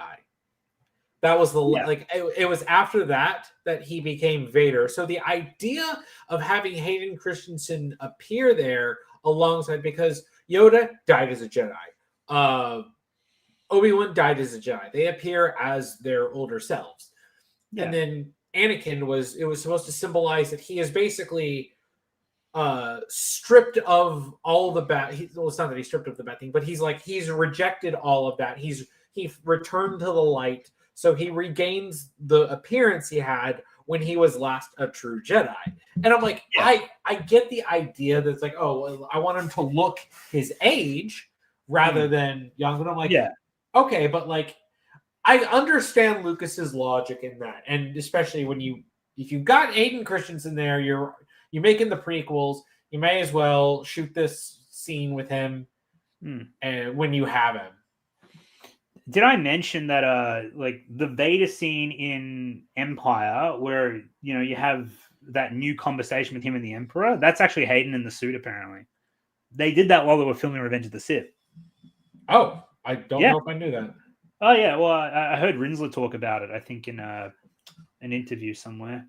But yeah, apparently because when he was on Revenge of the Sith, when it was documenting Revenge of the Sith, they actually had Hayden get into the Vader suit, and they had him do the scene with the Emperor. They had him act it out, and then Lucas did the rest in post apparently. Cool. So that's also a nice little fun fact. What do I think the state of Star Wars would be if the prequels had better reception? A lot better than it fucking is now. I think that's a very safe assumption. Thanks for the comment, by the way. Once these Gen X seals will all but disappear, next to nobody will care about the unaltered cuts anymore. It's a good point. That's a very good point. And that's why Lucas didn't do it that way, because he knew that, eventually that generation was going to, every generation goes the way of the dodo eventually, but all the newer generations were going to watch the movies as he intended. And obviously the popularity on those grounds was going to increase and was going to become more embedded in the zeitgeist. So yeah. Catapro, sorry. Hi. Do you read chat? Yes, I do. Or I try to. You should just say no. Do you read it? No. Well, I try to. I do go on tangents, so yeah. The bonus DVD had issues that came more from the transfer than the movies themselves. I mean, I don't really criticize the OT for looking that way as it did in the 70s. I mean, like, it's just how they looked back then. Like, I mean, it's amazing they hold up at all. But yeah, like the idea that they thought like the unaltered version was going to be like this transcendent movie experience that was going to bring back the love from their child. That's so fucking. I've gone back and I've watched movies that I've enjoyed in my childhood, and I thought they were utter shit. I used to like Transformers: Revenge of the Fallen crowd. All right, I used to think that movie was like the best movie ever when I was in my teens. I went back and I watched it. I still enjoy the Optimus Prime stuff. All right, and I enjoy John Turturro. The rest of it is fucking dog shit. All right? Revenge of the Fallen is fucking dog shit. So people saying like, oh, you just like this movie because of nostalgia or whatever, and I say no. I know what the difference is. All right, I promise you, it's not just because of nostalgia. Yeah, what is it? Yeah, in my day. That's why I use that Sopranos meme, because it's perfect. I don't know if you saw it in the video, cool man. It's when Tony Soprano is getting confronted by that old boomer, and he's like, "In my day," and he's like, "That's nothing. I don't want to hear no more about how it was in your day. Shut the fuck up." Yeah, it's like, thank you. That's basically what I want to say to these fuckers. What I think a lot of us want to say to these fuckers. In this house, George Lucas is a hero. Yeah. He's one of the greatest filmmakers of all time. And in this household, George Lucas is a hero. So I don't want to hear it anymore. God, I love this. Sopranos. Oh, yeah. By the way, people are saying, like, are you going to make a sequel to your Discoveries video? 8 Awesome Discoveries from 2021. Yeah, Sopranos was going to be on it, actually. But, yeah. So, yeah, that's because because I watched Sopranos around that time. George Lucas knows that gabagool. I like it. Gabagool. Excuse me. No, I'm coughing. Let's hang on. Let's I think we should probably get back to Marvel though. I feel like we've gone on too much. Yeah, we technically haven't even gotten into the main theme we wanted to, which is kind of like going through like the downward trajectory. True. Well, before we do, let's address one elephant in the room. The female Super Surfer. Silver Surfer. Yeah. Super Surfer. Yeah. So for all of the the bullshit surrounding we're gonna do comic accurate Fantastic Four and we're gonna do it right this time. And it's like they give them the costumes and they kind of cast them much worse, let's be real, than the fucking 2005 movies. Apparently that's doing the films, making the Fantastic Four as they should be. And then they're like, yeah, we're just going to throw in a gender-bent fucking Silver Surfer. And it's so strange. It's like they want to appease comic fans, but then they'll do a woke 180 and completely shoot themselves in the fucking foot. I loved the justifications, and they're like, well, actually, she appeared in the comics, and people were like, yeah, in like 2 issues, one time, like 20 years ago. Right. It's just like, and then they're like, well, we all know that this universe is going to be left behind, so they couldn't use them. Like, we go all and about how the variants, the alternate timelines and stuff, and you're telling me we can't have 2 male Silver Surfers? Right. Yeah. No. It's like they've abused the multiverse concept so much to fit their agenda. Like I said, they did it. They used it to. They thought the multiverse again had something to do with time travel. I mean, it has nothing to do with time travel. I understand. So like they said, okay, we can go back in time and cherry pick characters we want from other universes that are just IPs that other filmmakers have worked on, and take their characters and just put it into our crowd because we don't know how to make villains or compelling superhero characters. We don't know how to make protagonists anymore. We don't know how to make antagonists anymore. We just don't know what the fuck we're doing, right? That's what they said. Oh, well, we also have to, appease the the progressive crowd. And well, we need to have a strong female lead that isn't. I mean, you already got Sue fucking Storm there. What the hell are you doing? And we'll just have female Silver Surfer because, we need to appease that crowd, but we also want to make money. And this hasn't worked. They obviously never read Einstein's definition of insanity because they keep trying it and they keep not making money off it. But their goal is to make money, which is why they keep doing this cameo crap. It's like the most fucking paradoxical, fucking contradictive, nonsensical business strategy ever that I've seen. I just don't if you want to do progressive crap, just go full on progressive. If you want to make money, cut out the progressive crap and you might make money again. It doesn't necessarily mean it'll be fucking good, but you'll make a lot more fucking money. That's for damn sure.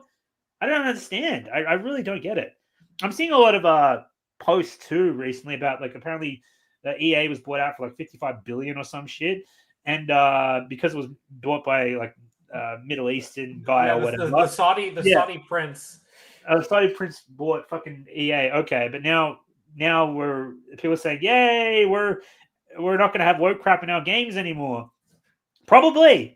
Although I really don't think that was an EA thing. I think that was just a BioWare thing. And BioWare is like, we're worried for our jobs now. It's like, yeah, you probably should be, but regardless, sorry, let me finish.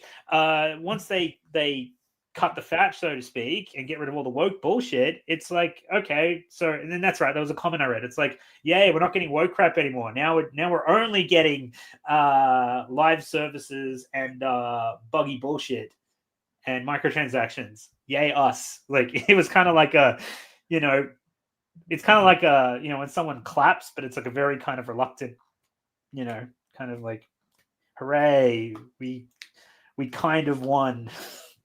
But I mean, I guarantee you, like at least the EA, those EA titles will make a lot more money without the agenda at play. Even if the games are terrible, even if the business strategy is slimy as fuck, they'll still make money.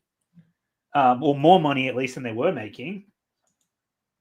Sorry, go. I apologize. I was like, yeah, you remember Battlefield 5 where they were advertising that they had disabled women on the front lines in World War II?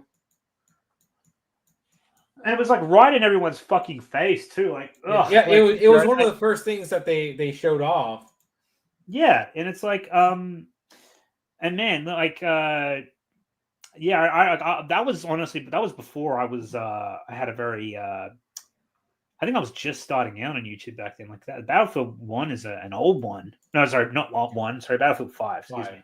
Yeah. Yeah, that's an old one. But yeah, that was a big thing. No, Ghost, you will remember it. You will remember Battlefield 5. So I was like, why is he mad at you? And I was like, oh, he hates Battlefield 5. Okay, fair enough.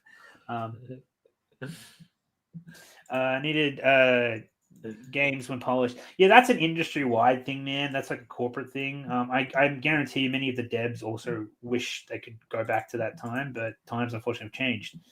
That doesn't make it right, obviously. It's just, but it's something to keep in mind. It's not a singular game company issue. First Steps is so forgettable. It's not a movie worth watching again. I'm surprised you watched it at all, mate. But kudos to you. What's my opinion of all the X-Men movies? Oof, loaded question. I like X-Men 1 and 2. I think Last Stand is overhated, but it's obviously not that good. I still get some enjoyment from watching it. First Class and Days of Future Past are probably the best. Those two. Apocalypse is actually my most hated. Yeah, I think it had potential. There's some good things about it, but man, did they drop the ball on that. X-Men Origins is dumb fun, but it is kind of fun to watch just for, to get a chuckle out of. The Wolverine was really good right up until the ending. Logan was fucking great. It's not the one I can rewatch the most though, but I love Logan. I think it's one of the best. Probably as a pure drama, it's probably the best out of all of them.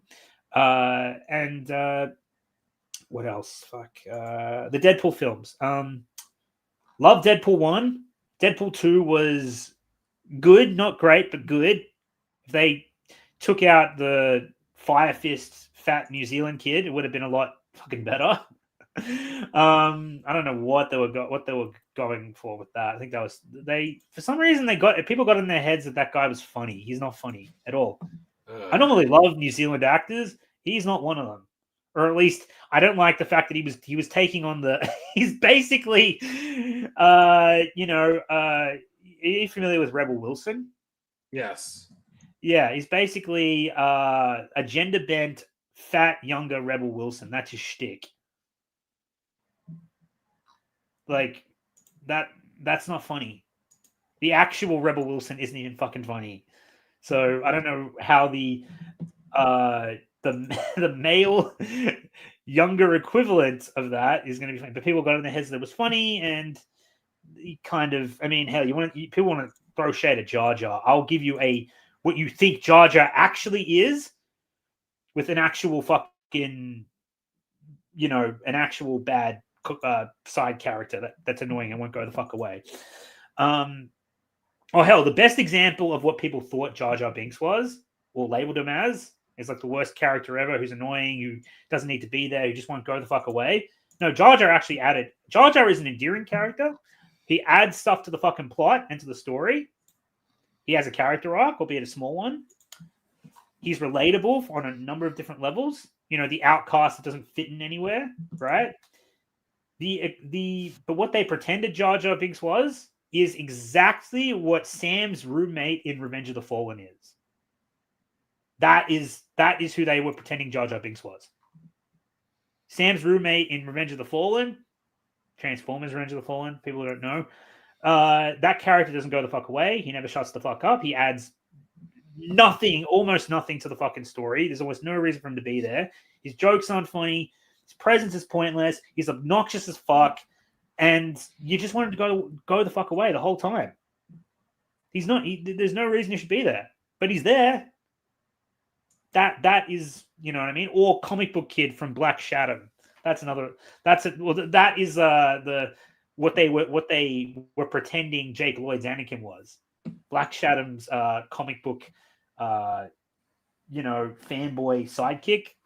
Yeah, that's what they were pretending Anakin was, and like I said, they got it wrong. They don't know what the fuck they're talking about. Anyway, did I miss an X-Men movie, by the way?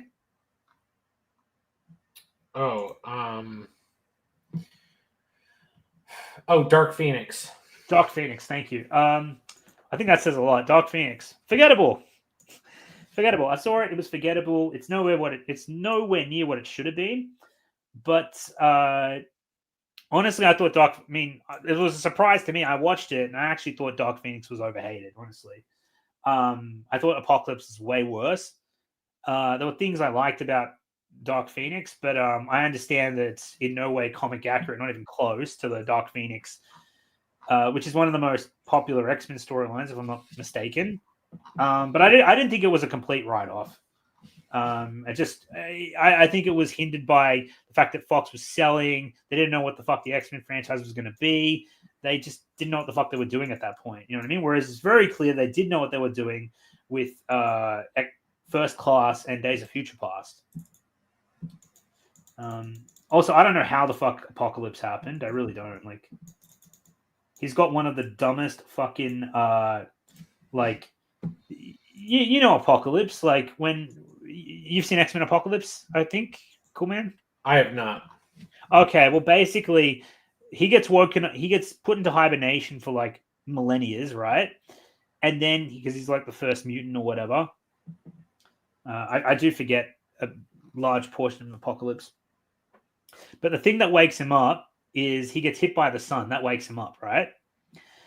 The way he gets hit by the sun is someone left the door open to his temple one day, and he gets woken up by the sun. And it's like, I'm pretty sure that like would have happened a long fucking time ago if that's all it fucking took to wake him up. It's really dumb. It's like, you figured he'd need like some sort of like incantation or whatever to wake him the fuck up, but I guess not. Fantastic Four as an icon is dead in the water. They had been irreverent for over a decade. Yeah, well, I mean, now, sure, but it was like, it was one of Marvel's most popular IPs. Dark Phoenix doesn't exist. Chris Sagan, how you doing? Thoughts on Lilo and Stitch remake? Only what I've heard. From what I've seen, it's not offensive at all. It's actually quite a fun watch. Unnecessary. Like all the live actions, they're unnecessary makes. It's actually one of the worst of the remakes. It's really bad. Is it really? Oof. Yeah, all right, I'll buy it. Like, what happens? What am I missing? Okay, so they cut out a lot of the story. They cut out a lot of the space stuff. There's no Captain Gantu. You can't get rid of Gantu. He's great. Yeah, they replaced him with Jumba. Jumba just becomes the main antagonist. They cut out a lot of the galactic stuff. They cut out Cobra Bubbles. Okay, no, technically he's in it, but dude, he's like the prime POC character for them. What are they doing? Technically, he's in it, but he's like a CIA guy, but he doesn't have anything to do with the aliens. So that whole backstory he had, that's not in it. And so you know how the whole story is about Ohana means family, and family means no one gets left behind. Oh God, what happened? People get left behind, I'm betting. Yes. So they invented a new character, a neighbor, who lives next to Lilo and Nani. So in the end of the movie, the message of it is, yeah, you know what? Oh yeah, because Nani, her whole aspiration is to become a marine biologist and go to college and stuff. So at the end, they're like, you can go to college. You can just give up Lilo to the state and then let her be taken care of by the neighbor, and then you can just go into California to go to college. So does Lilo go into the system at the end? Well, she's technically looked after by their neighbor, who they invented just so that Nani could pawn Lilo off.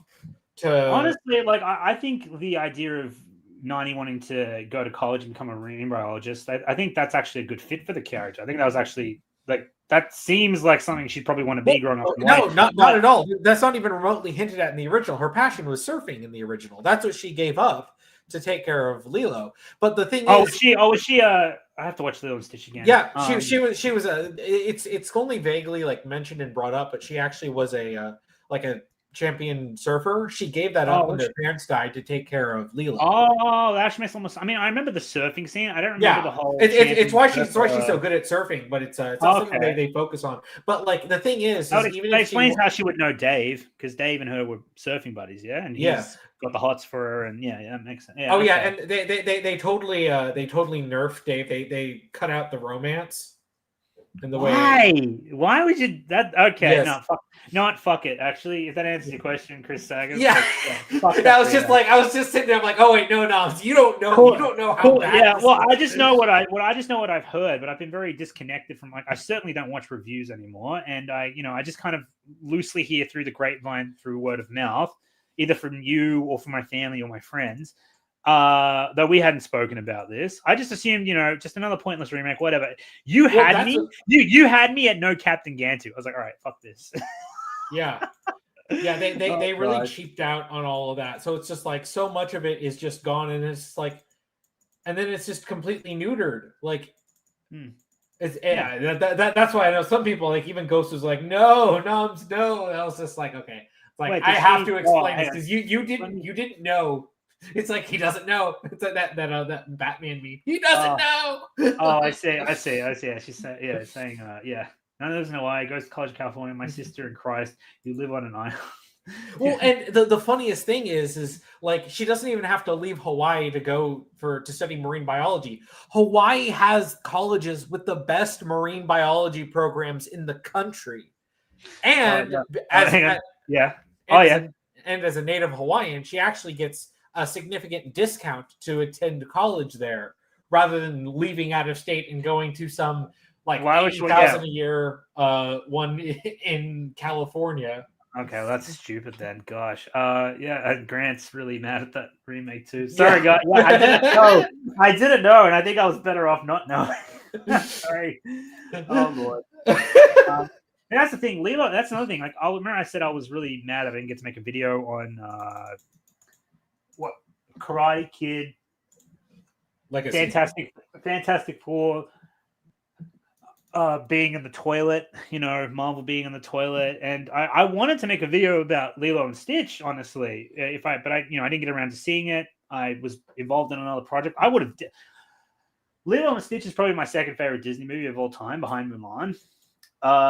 So I'm very much, you probably, based on what I've just heard, you probably would have gotten the equivalent of my Mulan 2020 Abomination fucking review for Lilo and Stitch. Like, I would have gone to town on that movie. And I told you, like, I miss scratching my like, people love when I roast a movie. And it's like, I haven't properly roasted a movie in a while. Lilo and Stitch probably would have been it, honestly, if I was actually working on other projects at the moment. And I know you guys miss it too. Fuck, man, that sounds awful. Why would that? That's another thing I don't understand. They want to make okay. I understand part of it. All right, they want to make a live action remake, based on the animation that kind of reinvents the movie a bit to give people a reason to watch it in live action. I get that. I even kind of appreciate that in some ways, but the way they went about it was so fucking pointless. Like, okay, you wanted to make a slightly different version of Lilo and Stitch, right? Why are you cutting out key characters? Why are you defeating the purpose, the moral and lessons of the story? And why are you making these nonsensical decisions like Nani? Sorry, I keep saying Nani like we're hearing Nani like it's the Japanese word. Nani? Yeah, I'm sorry. So when I say Nani, I'm like, wait, what am I talking about? Yeah, Nani, the character. Yeah, her going to, again, look, if they wanted, that's what I mean. If they wanted to do like a different spin on it, I could understand Nani wanting to be a marine biologist, given where she grows up and everything. Okay, fine. I can get behind that. Again, if they wanted to put a different kind of spin on the but you don't change key portions of the story that directly affect, you know, the character, how the characters grow and change and whatnot. Like again, because like Nani would never abandon Lilo. That's bullshit. She certainly wouldn't go to another fucking continent, or you know, yeah, she wouldn't go to the mainland to fucking go to college if it meant abandoning her sister. No fucking way. No way. Unless she could bring Lilo with her to some extent. And Stitch for that matter. Well, I don't think she wouldn't mind leaving behind Stitch, but Lilo wouldn't leave behind Stitch. Anyway. Oh, Lord. The Joker theme from The Dark Knight is now playing. You know what theme Ghost is talking about, yeah? The which one? You know, it's like, you know, it's kind of like, it's that kind of slow, rising, ominous music. You've heard it. I know you've heard it elsewhere. Yeah.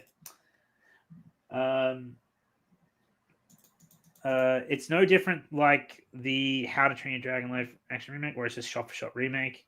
I think he's referring to something else, though. Oh, yeah. So there was a live action How to Train Your Dragon remake. Oh yeah, wait. Did they do shot for shot? It's still worse. They actually did still change things for some reason. But that's the thing. Like again, I'm not against changing certain things because people have to have a reason to watch the movie besides it just being in live action, right? Like I think otherwise it's pointless. But like I said, you don't change things that change the story and change, like, you know, the morals the characters learn or their character arcs. You know what I mean? Because that's where the story gets taught from. You don't change that. You just put kind of like the changes have to be, you know, harmless to that. But to that's an interesting new spin on that. Okay, but it's still the same thing. It's just done in a different way. If that kind of makes sense. Like, for example, that's a good example. Like, for example, the organic web shooters from Spider-Man. I know you're not a fan of that, but like, what does that really change in terms of Peter's character arc? Nothing. You know what I mean? So people would accept that. There's still logic behind that. It still makes sense, but does it change Spider-Man's origin story? No. Aside from the fact he doesn't make the web shooters, but we already know he's a genius. So, you know what I mean? Like, it doesn't really affect all that much. But hey, you gain something new from watching the live action Spider-Man because, hey, like I said, you get relatively the same story as you get in the comics, but you know, you get the fight with Flash, you get the upside down kiss, you get all this new shit that doesn't really affect that. But there's a reason to see the live action, isn't there? You know what I mean? Like, you got to do kind of that thing for Lilo and Stitch or for any of the Disney remakes. You know what I mean? But for some reason, Lion King, fucking, I see people bringing up Lion King. Lion King, holy shit! You change Lion King to fucking completely live action to the point where the lions don't have any character expression. I don't know what the thought process was behind that. Did Lilo and Stitch really make $1 billion? Fuck. Yes, unfortunately. Oh, you're kidding. Oh no. Well, maybe that's because I'd like to think that's because Lilo and Stitch is really, really popular and people just wanted to see what the fuss was about. And you know, enough people went in there because, like I said, I think my fiance watched it and she loved it. So, you know. But I'm a really big Lilo and Stitch guy, so I wouldn't have liked it. Yeah, so the funniest thing about it is, like, all of the merchandise for the movie is based off of the original movie and the sequel movies, like the Stitch Has a Glitch and the TV show. Oh yeah, like, so it's like they're not even doing merchandise for the new movie because no one would want that. It's all for the original. Like, it's clearly the cartoon design of Stitch, and the other ones that I've seen, like Leroy and Angel and those other ones from the TV show. I've seen the plushie that is like, you know, basically the Stitch live action plushie. It looks, you know, it's basically like the baby Yoda equivalent. Like, pretty much every parent's going to pick up one of those for their kids but I mean, like I said, Stitch was already popular. It wasn't, you know, sorry. I get really mad at that. Like the baby Yoda fucking thing. Like, the amount of fucking money that Baby Yoda has probably made more money for Disney than fucking Solo has. Well, Solo lost money, but you get the point. Like the box office it did make. Yeah. Trash 2025. Maybe I'll do it this year if I have time. Maybe I will. We'll see.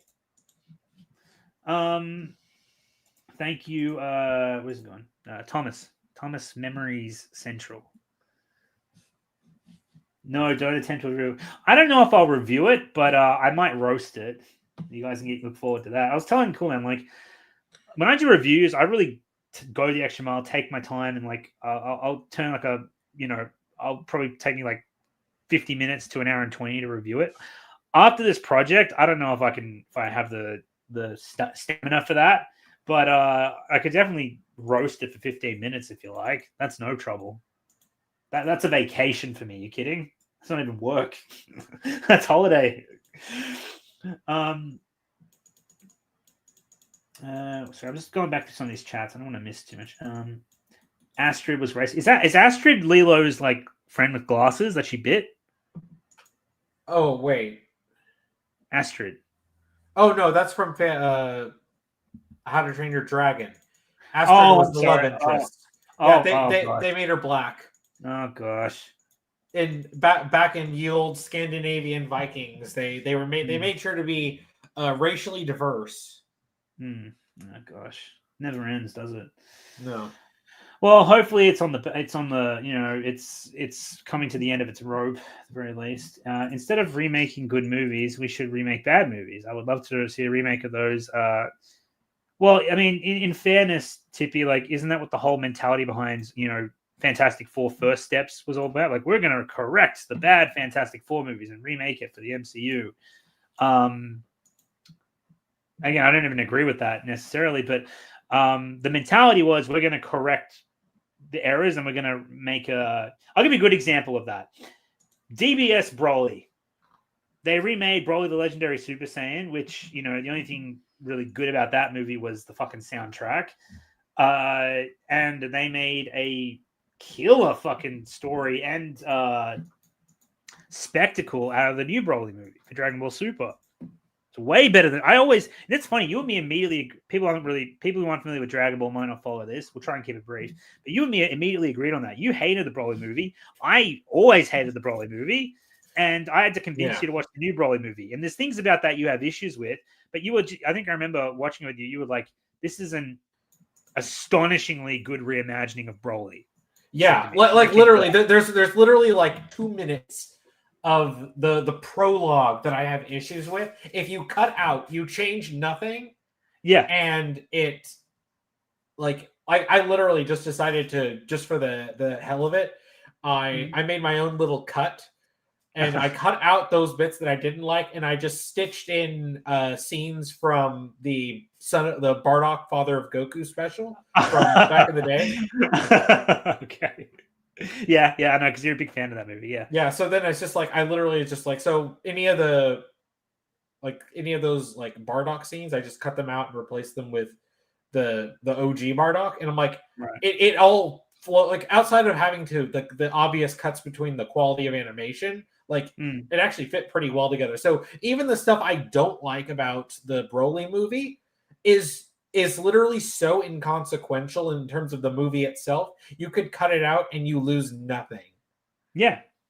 There is some stuff you have to keep, like, Frieza getting introduced to King Vegeta and... yeah. Well, and the thing is, I like that. I like that stuff. You did. I remember you did. You did like that. I remember we watched it. It's like, I love the fact that we were, like, seeing King Cold officially pass the mantle of the King of the Empire over to Frieza. So then Frieza was coming in to make his impression on the Saiyans. Yeah. I love that. And... yeah. It's like, and then the way that they handled the way that King Vegeta got rid of Broly, because in the original movie, it's so stupid. The funny thing is like they refocused the antagonism from Goku, yeah, to the King Vegeta. I'm like, yes, it should be, but then Broly doesn't care. It's Paragus, but like the conflict is with Vegeta. Goku has nothing to do with it aside from the fact that he's a Saiyan.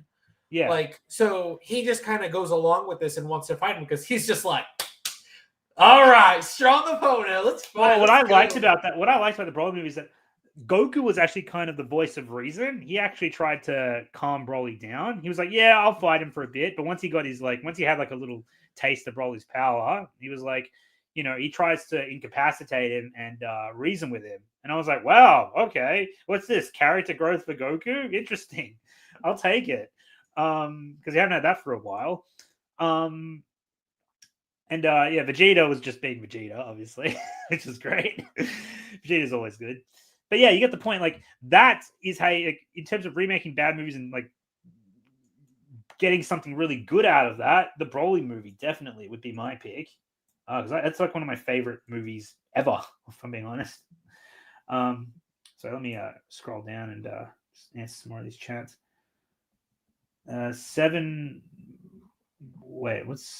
What releases on the hang on. What releases on the what is it, the 22nd of May? Excuse me. I don't know what.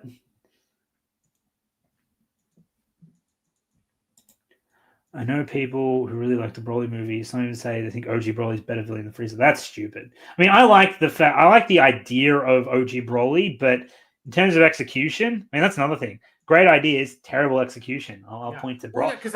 I'll point to Broly, the OG Broly. I'll point to what's another movie? A collection of good ideas, bad execution. I'm trying to think here. Like in terms of the DBZ movies?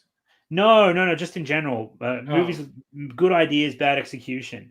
Do you have any idea how little that narrows it down? No, but I mean, I had like a couple good examples before I was thinking about, and I just can't place them now. It's just really weird. But one that does not escape me is Attack on Titan.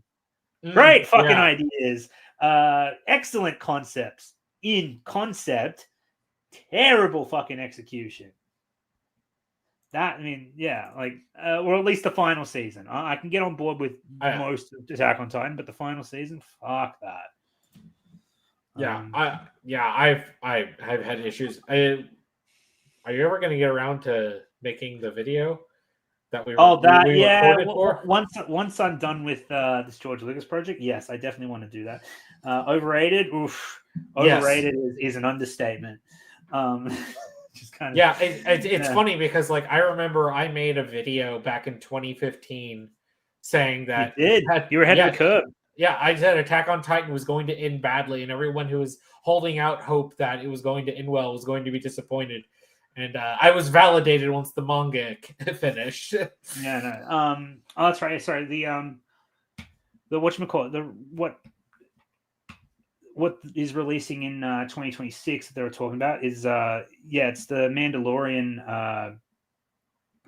The Mando and Grogu. That movie. Oh, and it's so funny that all the responses I've seen from the trailer is meh. Yeah, it's like, who gives a shit? Well, yeah, and it's just like at this point, it's years after the Mandalorian was at its peak relevance. You've already kicked Mando effectively out of the spotlight of his own show. You tried to replace him with Boba Fett. That didn't work. You tried to replace him with other characters in season 3 of Mando.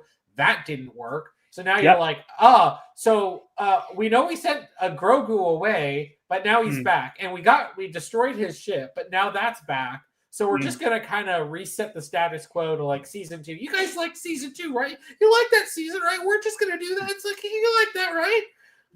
I didn't like season 2. Oh, no, you didn't. But I lost probably, I think, 800 subscribers from my Mandalorian Season 2 videos. I just want to take a little victory lap here and say I was right, motherfucker, and I always was. Do you remember when we were first talking about those episodes, and that one episode in particular, and you were complaining, and then I was just like, hey, Anomaly, remember like when Mando has to get back up and fly out? He's like, remember how he has that the remote control for his jetpack to fly it immediately to him? He literally could have. He just decided to leave it.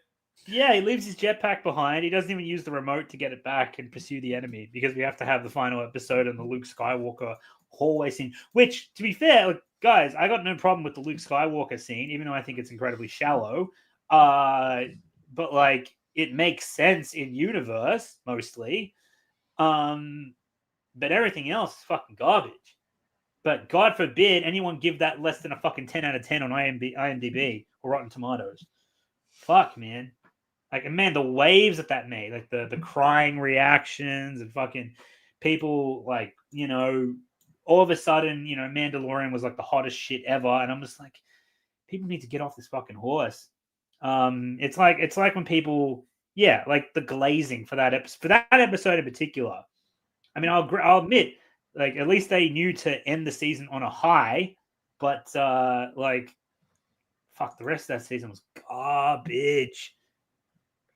And I see a lot of comparison to people glazing Andor, if I'm being honest, which, again, I'm still yet to see Andor. I know Cool Man has we spoke about this a little bit off stream. Cool Man has a nuanced take on it. He's watched it. I'll let him speak for himself, but he enjoyed it. But like, the glazing for Andor particularly has really left a bad taste in my mouth. It's like, I was open to watching it and checking it out and judging for myself, but man, the obnoxious, colossal fucking Andor prick fan base, by which I mean the most fanatical parts of the fan base, the shit that was coming out of their mouths, like, this is the best since Empire. Oh, this is the Star Wars we wanted since 1977. Why can't we remake the entire Star Wars like the Andor series? And it's like, can you all go fuck yourselves and fucking find the sharpest stick you can and sit on it? Like, seriously.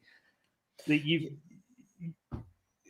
not going to fucking tolerate people fucking glazing a fucking series that is an afterthought and saying it's like, you know, what Star Wars always should have been, because you fuckers don't fucking give a shit about Star Wars. You never did. You just wanted it to be your own fucking, you know, Game of Thrones in space or whatever the fuck Andor was trying to be. Yeah, I'll let you take it.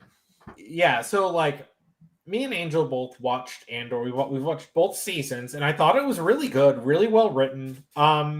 It's like, I do have issues with some of the tone. I feel like it tries too hard to be dark at times. Some of the, like, including swearing and stuff. It's just, some of those things just felt completely off. The actual plot itself was really good. The actual writing in that, a lot of the politics were really well handled. Like, I would say, like, I would have some criticisms of, like, some plot lines. It felt like it felt like they wanted a third season and Disney only gave them a second. So you can tell they kind of, like, dropped several plot lines. Like, I feel like it could have been cleaned up. There were some unnecessary plot lines that didn't add anything. I think a lot of Mon Mothma's personal family stuff didn't add anything. But, like, overall, like, I would say I think it's generally really good. I like that it exists. I think the stories are really good. But I have an issue with, like Anomaly says, the people who are glazing it as if it's literally the best thing in Star Wars ever. And I'm like, no, I mean, there are still things to criticize about it. And when I think the problem is that it's just the fact that we're in such a drought of good Star Wars content. Like, something to a degree like this happened with Mandalorian when that first came out, because it was better than crap like The Last Jedi. So people were like, oh my gosh, something good. And then they eventually were like, oh, actually, Mandalorian, this isn't great. But with Andor, it's like, it is actually generally really well written. But then you have people who get overexcited because it is something good after there's been such an intense drought. it's like it's not just the Last Jedi. You know, it's just the Rise of Skywalker. You've got the Ahsoka show. You had the Kenobi show. You had the Acolyte. All this garbage. Then you have Andor, and it's like it's just like it's a drop of water in a desert. So like some people are acting like it's literally the best thing ever. Sorry, finish what you were going to say. It's the best thing ever in all of Star Wars, or it's the best thing since the last thing I really liked. Yeah, this is the first time hearing of this. I know the word rape was being thrown around in, that Andor says the word rape. Yeah. But yeah, there's a sexual assault scene. Okay. So let me just put it. I feel like a lot of people overblew it. I felt it didn't really need to be in there, but it was overblown for what people said. Basically, one of the female characters in there is with one of Cassian's friends is there, and they're hiding out from the Empire, and then some Imperial guys come in, and some guy's very clearly like he wants to bang her. Mm-hmm. Because she is hot, but like he's being all creepy and then trying to pressure her into it, and then she starts to like fight back, and she like whomps him over the head and runs, and that's it. And then she says he tried to rape me.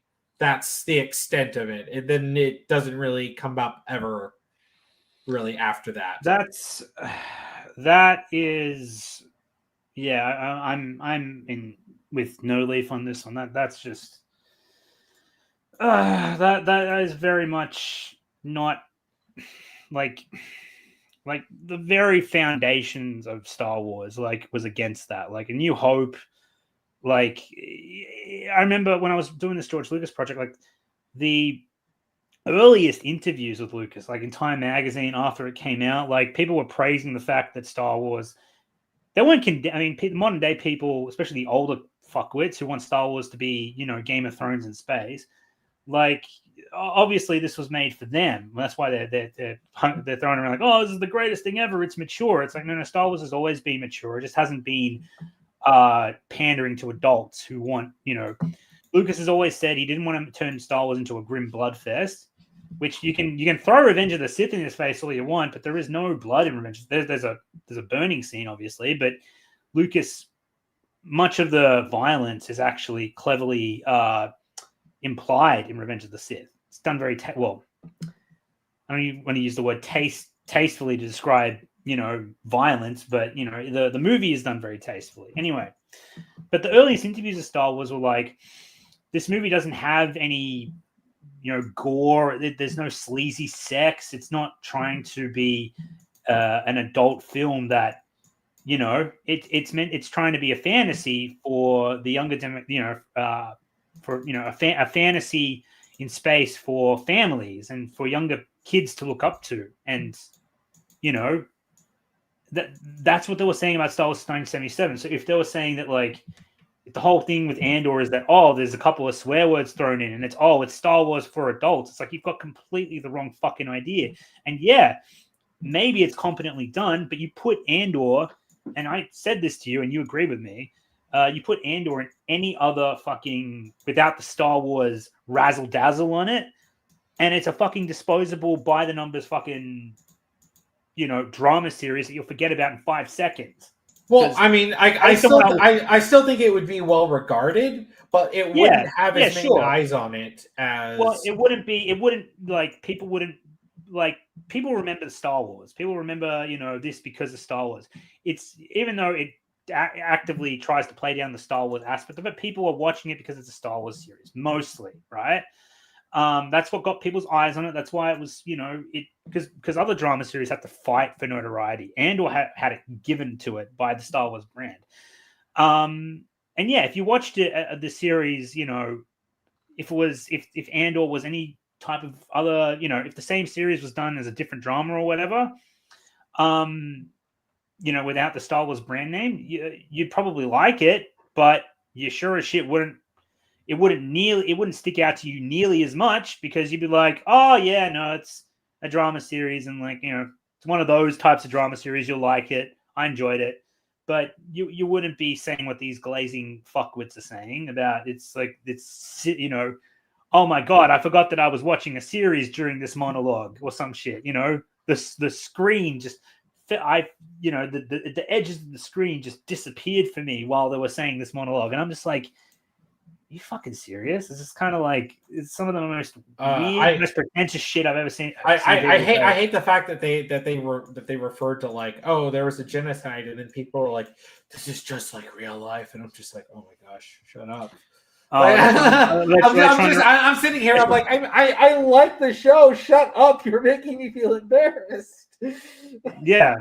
No, it's like if it's Middle East commentary and stuff. Well, wouldn't surprise me if they put that in there. But anyway, well, no, it's like it had nothing to do with that. There was like very specific historical inspirations for a lot of the stuff from Tony Gilroy, and then these people completely misinterpreted it because they were trying to be like, oh, it's literally about current thing, and then actually no, it was about this one thing from years ago. But it's just it's again, like I said, it's just like I generally like a lot of what Andor did.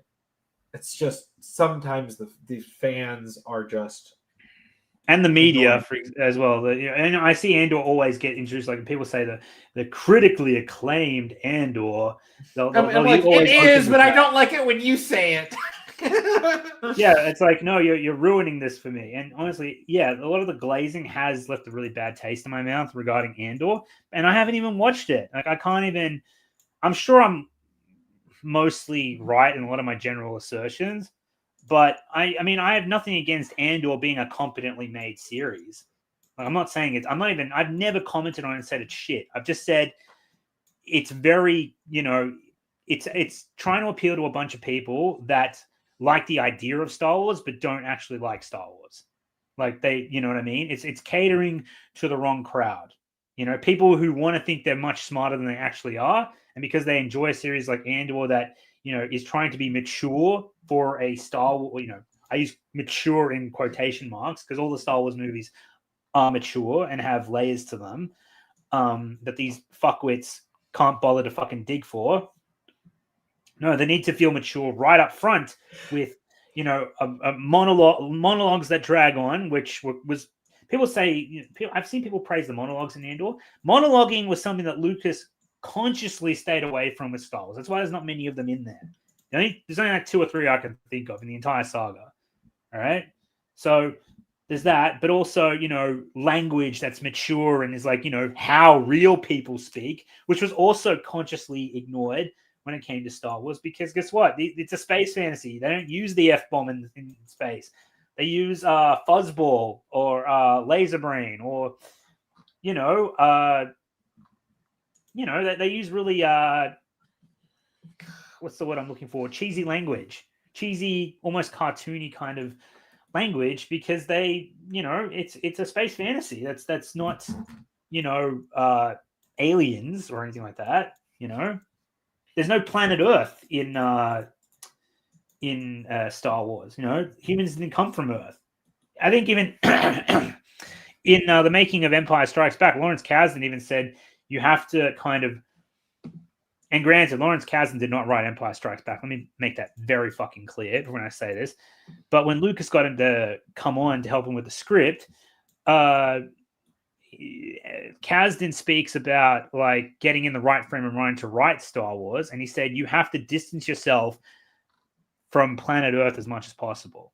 You have to, there is, you have to avoid planet Earth's units of measurement, for example.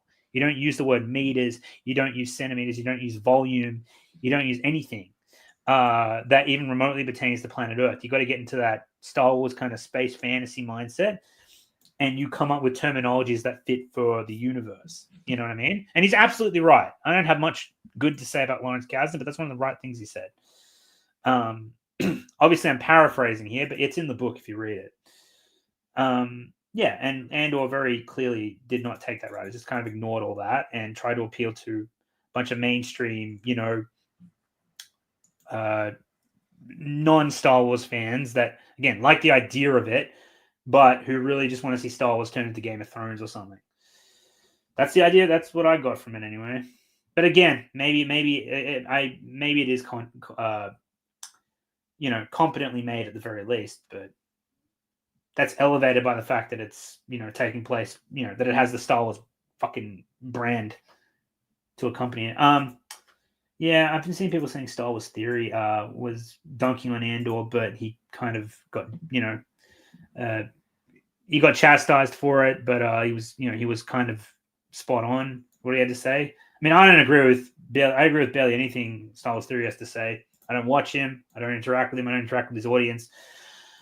But yeah, I mean, if he got dunked on for calling out Andor on bullshit, I don't know what his points were. I didn't even hear about that. I heard that he was saying it's something akin to it's embarrassed to be a Star Wars thing. Which I mean, like again, maybe I'd have to watch it, but it wouldn't surprise me based on what I've seen and what I've heard. I wouldn't say embarrassed. I did feel like it was trying too hard to be quote adult, because the best it was trying to be edgy. It's trying to be edgy for that crowd that I was talking about. Yeah, but the thing is I wouldn't even say all of it is like that. It just feels like there are moments where it tries to, because it's like if you stripped out every swear word, you stripped out any of those like scenes like the attempted rape scene, it's just like, other than that, like if you just changed the tone a little bit, it would be more like Star Wars. It's just some of those scenes that felt like it was trying too hard to be quote Star Wars for adults. Yeah, well, that's what I mean. Like that I automatically just like that leaves such a bad taste in my mouth. Like trust me when I say that's not the bulk of what Andor is. Right. Okay. Well, that's. I mean, it's nice to know that it's not the whole project isn't dedicated to that, which is nice. But like I said, and don't quote me on that with Star Wars Theory. It's just what I've kind of heard or seen from a few bits of it. I know a friend of mine was because he's a big fan of Andor. He's been begging me to watch it. He wasn't too keen on what Theory had to say. Like I said, I'm not a fan of Theory myself. I don't have any interest in him whatsoever. But yeah, all I can say is if you had the balls to actually call out Andor with all these fucking rabid glazes, sucking it off and demanding people like it. Welcome to my world with the Mandalorian, motherfucker. Yeah, it's a lonely place, but it is the high ground. What can I say? I think maybe we should probably get back to talking about the MCU because we I want to talk about Star Wars. Well, we've been talking about a lot of things. We've had a lot of catching up to do. We have dedicated a good portion of this stream to talking about the MCU. But yeah, I was going to say we should end on that. I'll probably wrap this up in about 15 minutes, I'd say. But let's get back on point with So I'm just reading the chat. Don't care for Theory. Vader wouldn't have allowed it, guys. I think that's what Theory had to say. The rape scene didn't belong. He's not wrong about it. Yeah, I can agree with that. Yeah. Anyway. All right, guys. So where does this leave us with the MCU? What is next? Apparently we're in Marvel Phase 6, you were saying, cool man. Yeah. When the fuck did that happen? Remind me, because I thought we were still in Phase apparently 5. Fantastic Four is the beginning of Phase 6. And then we have... It says we have Blade, but I don't believe that. And then we have Avengers Doomsday. I don't believe that either. Oh, wow. We're right up to Avengers Doomsday and Secret. Wow. We're really getting there. Is there anything planned for after? Oh, there is. Let me see the future projects. Vision Quest. The fuck? Armor Wars. Wonder Man. Okay. Untitled No Way Home. Oh, yeah. Brand New Day. What a dumb fucking title. Holy shit. Seriously, what a dumb fucking title. What a dumb fucking ass title. Seriously. Why can't they just give Tom Holland a fucking decent name for it? I mean, I didn't mind Homecoming. Far From Home kind of made sense. No, honestly, No Way Home isn't, it sounds okay, but like, it wasn't quite accurate. God, man. forced me to remember. Look, we've started Phase 6. I don't even know we started Phase 6. I haven't watched Phase 5, and I'm still washing the taste of Phase fucking 4 out of my mouth. So, like, yeah, it's really funny because it's just like you've got stuff like WandaVision, Falcon and Winter Soldier, Loki, then you have Black Widow, and then that terrible What If show that everyone was mocking for being trash. Yeah. Then you had Shang-Chi, which was considered mid at best. Eternals, which was a complete bomb. Yep. Hawkeye, which was mid. Yeah. If that. Spider-Man No Way Home, which made a lot of money, but most people don't regard it that highly anymore because the more you think about it, the worse it gets. Yes, indeed. That Moon Knight show, some people were like they liked it, but then it's just like they've done nothing with Mark Spector or Moon Knight. So then now this has completely fallen into irrelevance. Doctor Strange Multiverse of Madness. The less said about that disaster, the better. Poor Sam Raimi and Bruce Campbell and John Krasinski. That's all I can say. Yeah.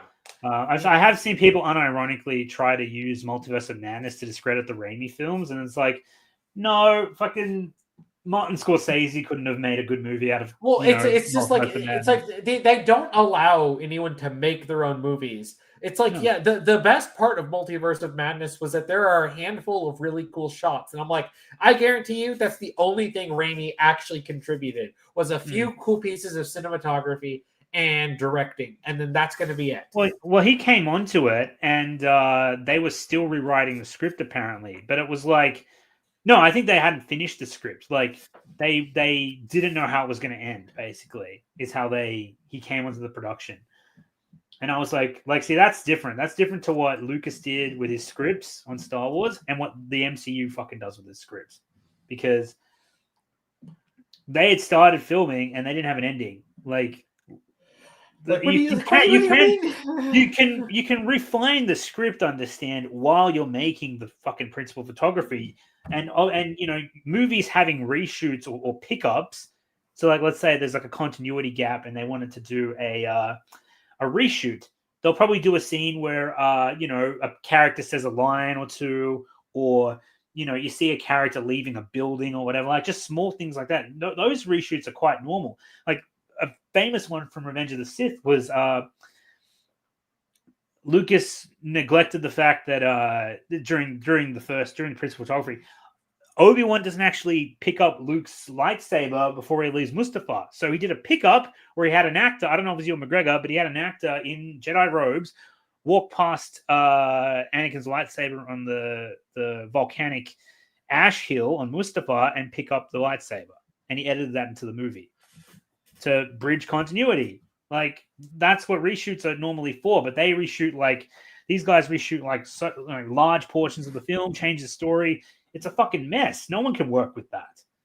So yeah, it's like, yeah, it's a poor Sam Raimi is all I can say. Yeah. Yeah. And there was that Miss Marvel show, which was widely, from the people I did hear, I heard it was like okay at best. I heard it was terrible. I didn't hear much about it, but I did hear it was fucking terrible. Yeah, basically the only decent part was the actress who's playing Kamala Khan. She really loves playing it. So it's like she was trying to it's that problem with is like someone was trying to do research for the character, and then they're like, "Oh, great, we changed everything about the character," and you're like, "Yeah, oh."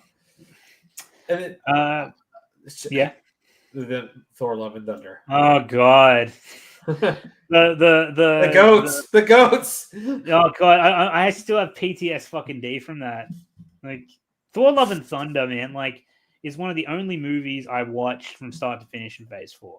Like, I tried to give I gave Black Widow a chance. I liked some of it, but it just got worse and worse. After watching it, it sours very fucking quickly. What else is there? Sorry, see, I've already forgotten all the things you mentioned. Can you scroll up a bit just so I jog my memory? Okay, so yeah, I watched Black Widow, Falcon Winter Soldier. Skip that. Skip. I watched No Way Home. So Black Widow, No Way Home, and Thor: Love and Thunder. And oh God, I actually did watch She-Hulk. I watched it for Matt Murdock, the poor bastard. And you regret that. Oh god, and that's where my exposure to Phase 4 thankfully ends. Guardians look. I don't know about the holiday special for Guardians of the Galaxy. Apparently, I had not even heard of this. I don't know how you'd end Phase 5 with that. But other than that, all they have is Black Panther, Wakanda Forever. I think, if I remember correctly, I think Quantum Mania was actually meant to end Phase 4, if I remember correctly. I think it was, but then they moved it up to start Phase 5. Yeah, I do remember that to an extent. Let's see, Guardians 3 was received reasonably well. It wasn't like box office breaking, but it was received reasonably well. Secret Invasion. Everyone hated Secret Invasion. Yeah, it was forgettable. It was apparently it ruins Nick Fury's character and then some. So, and apparently Emilia Clarke is in it as well, and her character is really stupid. And I'm like, she needs to fire her agent. Oh god, poor Emilia. She cannot catch a break after Daenerys. She was in Terminator Genesis. She was in Solo. She was in Secret Invasion. What did she do to deserve this? I know, poor Amelia. Oh, she got paid at least. Yeah. I was going to say, we're the Marvels, obviously. Yes, I hope they like the taste of box office numbers without Avengers hype, because the Marvels sunk like a motherfucker. And then people say $1 billion box office for Captain Marvel, changing the way we see females in movies. People only fucking watched the first Captain Marvel because they wanted to see if it had anything to do with Avengers Endgame, and it had very, very, very, very fucking little. And the rest of the movie was fucking garbage. Beyond garbage. It's one of the worst fucking movies there is in the MCU. What If Season 2? I didn't even know that was a thing. I didn't even know that was a thing. It was still bad. It was still trying to do the we're following these specific characters who are all MCU variants. So it's like nothing like from the comics, nothing unique. It's all like, Captain Carter and Captain Marvel, but it's someone else. And it's just like, oh my gosh, it's so uncreative. Just to pause for a sec. Like how this guy calls me Mr. Ink. Mr. Ink. Mr. Ink. Is that true? They used AI for Yep. The opening for the show is AI, and it's really ugly. Oh god, that's so cheap. Yeah, and people called them out on that. And the funny thing is like the entire they were shooting basically the entire thing on a green screen, like to the point where like Nick Fury would, if he's sitting in a room, it's like he would be sitting on a chair in a green screen, and then he wouldn't even be holding a gun prop. It was holding like something in his hand, and then they CGI'd a gun into his hand. I'm just like, why? Why are you going this far to like not? Oh, okay, so back to our earlier discussion about CGI and stuff, about how CGI being less like acceptable than practical effects and whatever. Like when you have the tools like that, like people say that like the prequels use too much CGI, and that's heavily inaccurate because a large portion of those movies were practical effects and miniatures and things like that. But what they don't understand is that the prequels were actually running before anyone had walked. So the reason why they pushed the boundaries is because just that they were trying to push the boundaries. They did successfully, might I add. You can thank ILM for that. They really the technology they had to develop in that short time frame to bridge Phantom Menace and Revenge of the Sith. Again, in 6 years, they probably did more than probably. Like I said, it was decades of work in 6 years in terms of advancing technology for movies. Like, it's crazy, and that's why the prequels are being looked back on as and being seen as more and more impressive. And you take into account the time that they were released, and what they actually had to fucking work with and shit, and how amazing it still looks today. Whereas you see something like Secret Invasion that's got access to all these tools that, you know, that the prequels kind of helped develop, and then some. Now you have AI too, and because they're so lazy, because this is laziness. This is the difference. The prequels were not lazy. The prequels were pushing the fucking boundaries with everything they fucking did, pretty much. It brought the industry forward by fucking decades, whereas, well, what the fuck did Secret Invasion do? Fucking but all, and they relied on AI for fucking title screens and, you know, animations and shit like that. Like, that's just laziness. They have this budget, they have all these tools that they could use well, and, you know, just like, fuck it, let's just do it all on a green screen. Like, that's the difference. Oh Lord. Oh, hang on. Can I just address this actually? Industrial Light and Magic gave us Star Wars, Indiana Jones, Jurassic Park, Spawn, the Hulk, all the MCU, and the motherfucking Davy Jones. Yeah. I've actually seen people try to throw shade at the prequels because you have, they'll say, well, the prequels still look worse than other CGI characters like Gollum and Davy Jones and stuff. And it's like, no, the prequels still look great, mind you. The reason why Lord of the Rings, you know, Gollum and Davy Jones, particularly Gollum, arguably looks better than, you know, Jar Jar and, you know, characters like Watto and shit, is because the Lord of the Rings, for everything it accomplished, was doing less with more, and the prequels were doing more with less in terms of technology, right? And people bring up Davy Jones as like, oh, well, you can make something like Davy Jones. Why does the prequels look that good? And it's like, I'll tell you why. It's very simple. Because without the prequels, you wouldn't have been able to fucking have Davy Jones. And the person who fucking oversaw and supervised Davy fucking Jones, motherfucker, was John Knoll, who, you guessed it, worked on the fucking prequel trilogy and helped develop this fucking technology. Oh, well, and get also a clue next time. And John Knoll, sorry to cut you off. John Knoll, you know what else he fucking worked on? Avatar, dipshit. Avatar, you know, the one that, you know, makes, you know, the movie that comes out every fucking decade, makes $2 billion and then rides off into the fucking sunset. And that even its haters still have to praise for its amazing visual effects. Yeah, that guy, he also worked on the fucking prequels. That's why that looks so fucking good. Yeah. Sorry, I had to go off on that. So yeah, so it's like all that stuff in freaking Secret Invasion was just an absolute joke. But sorry, thanks for bringing us back. Sorry, I always have to go on all these tangents. I really have to kick the habit. I apologize. Yeah. And then you have Echo, which is the show that was like, oh, by the way, we bring in Kingpin, and he was like adopted Echo or something stupid like that. Oh god, doesn't Hawkeye die in Echo, or am I missing something? No, apparently, yeah, that's right. Daredevil comes into Echo. I know that. Where's the Hawkeye? Oh no, Hawkeye's in Phase 4. Oh yeah. But yeah, he got shot into Hawkeye, but then it's like Echo is a part of her backstory. Kingpin.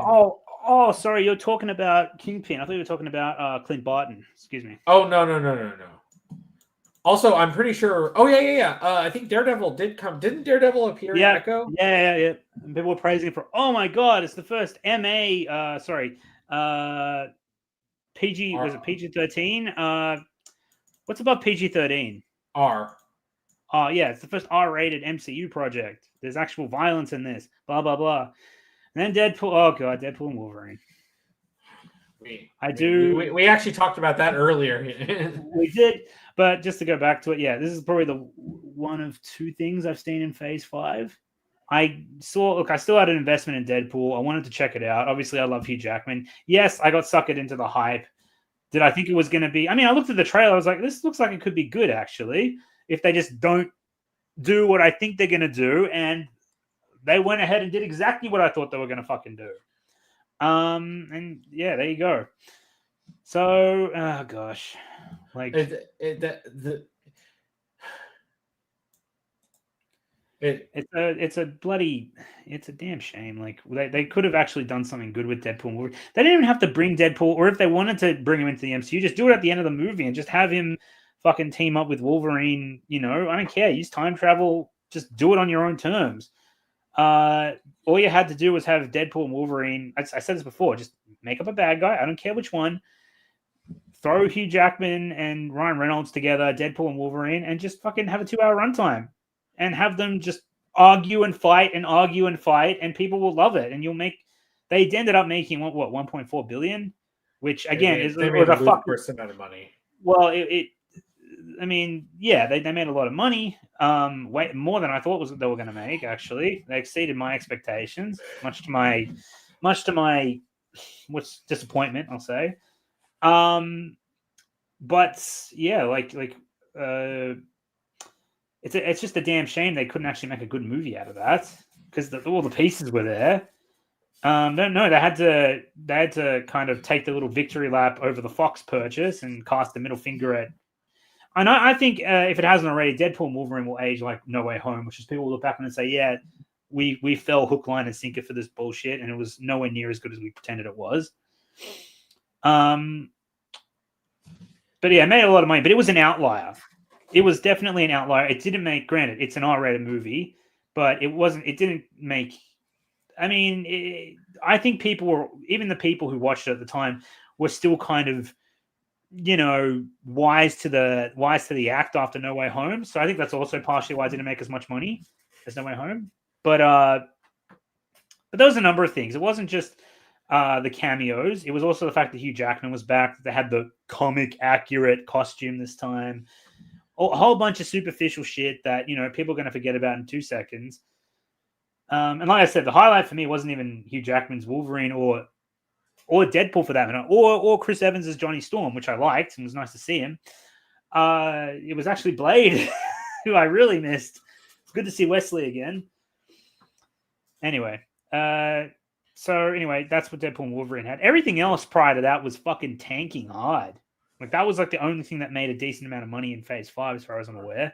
And then everything else since then is tanking hard. Well, let's see. Eyes of Wakanda. I didn't even know that was fucking out. Agatha was shit, as far as I'm aware. Your Friendly Neighborhood Spider, whatever the Friendly Neighborhood Spider. Oh, it's an animated. Yeah, it was an animated show that was garbage. Oh, was it? Okay, so it wasn't like Spectacular Spider-Man. It was it was trying to be a show based off of, you remember that homemade outfit that Tom Holland Spider-Man had at the beginning of Civil War before Tony gives him a new suit? He's basically got that outfit. So they're trying to do an MCU style show, and then it's not very good. Yeah, sounds about right. Marvel Zombies. It's funny. It's funny that they list it here. That just came out, and it was total garbage. Oh, okay. It focuses entirely on newer characters. Yeah. So it's Kamala Khan, Riri Williams, the characters from Shang-Chi. Right. They're all the main characters. So none of the characters you care about. Yeah, all of them are all killed off. So Iron Man's dead, Thor is dead. They're all killed off. Okay. Brave New World, dumpster fire. I mean, no one was going to get on board with that. But at least Harrison Ford made some more fucking money. Well, and it did terribly. It did terribly in the box office. Yeah. And the funny thing is you had to watch Falcon and Winter Soldier because it's literally a sequel to that. It's not really a sequel to the other Captain America movies. It's a sequel to that, up to and including all. Well, it cuts down on the race politics from stuff, but it's still a sequel to that, which is another bad thing because that show was mediocrely appealing. The only thing people really cared about that was John Walker, the character that everyone was supposed to hate. The one that they designed to be hated was the one that everyone loved because he's an actual character. Yeah, no, definitely. Thunderbolts was mid, as far as I'm aware. It did okay, but nothing. It didn't make money. It barely was breaking even. Well, yeah, like I said, if Thunderbolts, Fantastic Four couldn't fucking make money, and Thunderbolts didn't have a prayer. Ironheart, oh my god.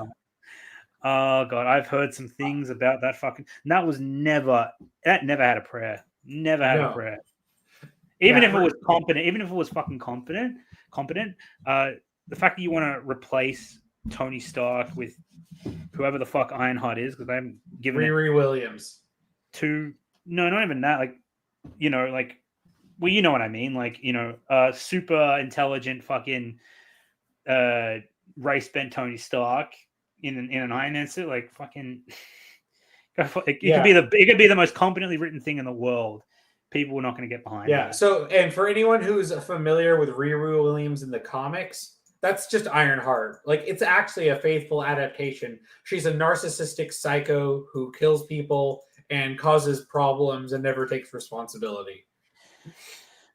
And there's my boy, or you know, the Disney equivalent of my boy Daredevil. Did you watch any of that? I know you hadn't. No, I haven't watched it yet. I got to get. Okay, so I'm actually more interested in watching that than Andor, if I'm being honest. Not because it's just because I actually have an investment in Daredevil, especially since it's masquerading as a sequel to the Netflix series. Well, it's technically a sequel to She-Hulk, which was a sequel to the Netflix series, technically.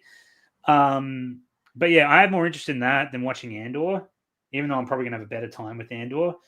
But yeah, it's kind of like the same reason I watched Deadpool and Wolverine. Like, I have an investment, I need to see it for myself. And you can probably get like the fact that Daredevil and Kingpin, like in the trailers, I was like, how in the colossal fuck? I don't even have words for it. How in the colossal fuck does Daredevil and Kingpin just sit at a coffee shop exchanging pleasantries after season 3?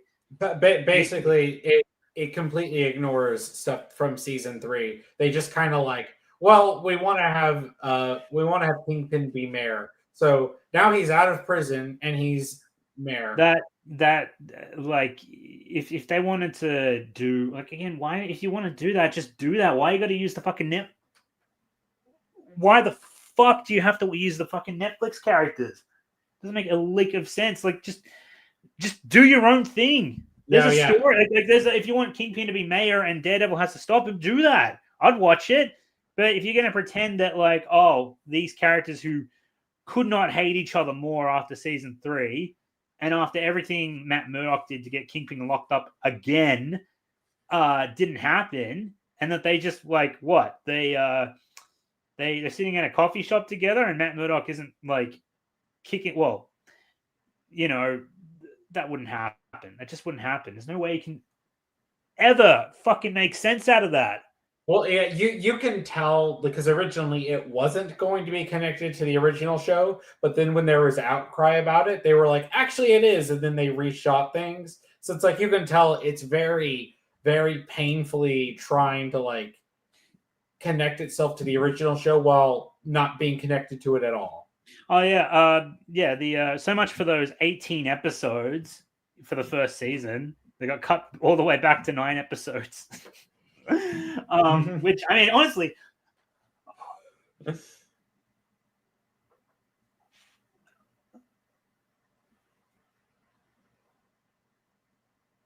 I'll give Kevin Feige credit for that because that was the right move. You don't need fucking 18 episodes for a Daredevil season. No chance. Not even the fucking Netflix episode seasons had that much. They only had 13 episodes a season, which was also probably the right move. And it was padded out perfectly for those seasons. Season 2 being a mild exception to that because they were trying to include things from Defenders, which kind of stuffed the pacing of season 2. But season 3 and season 1 were perfectly paced, beautifully paced, gorgeous. Yeah, I don't know. I'll get around to Deadpool again. As far as I've seen, it didn't get the most glowing praise, but enough people liked it that they're going to do a season 2. So, but I think it was already automatic. I think I think happened actually. Now we're on it. I think they were going to do season 1, 18 episodes. They instead decided, okay, we can make 2 seasons out of this. Let's halve it. Let's do 9 episodes for season 1 and then 9 episodes for season 2. Yeah.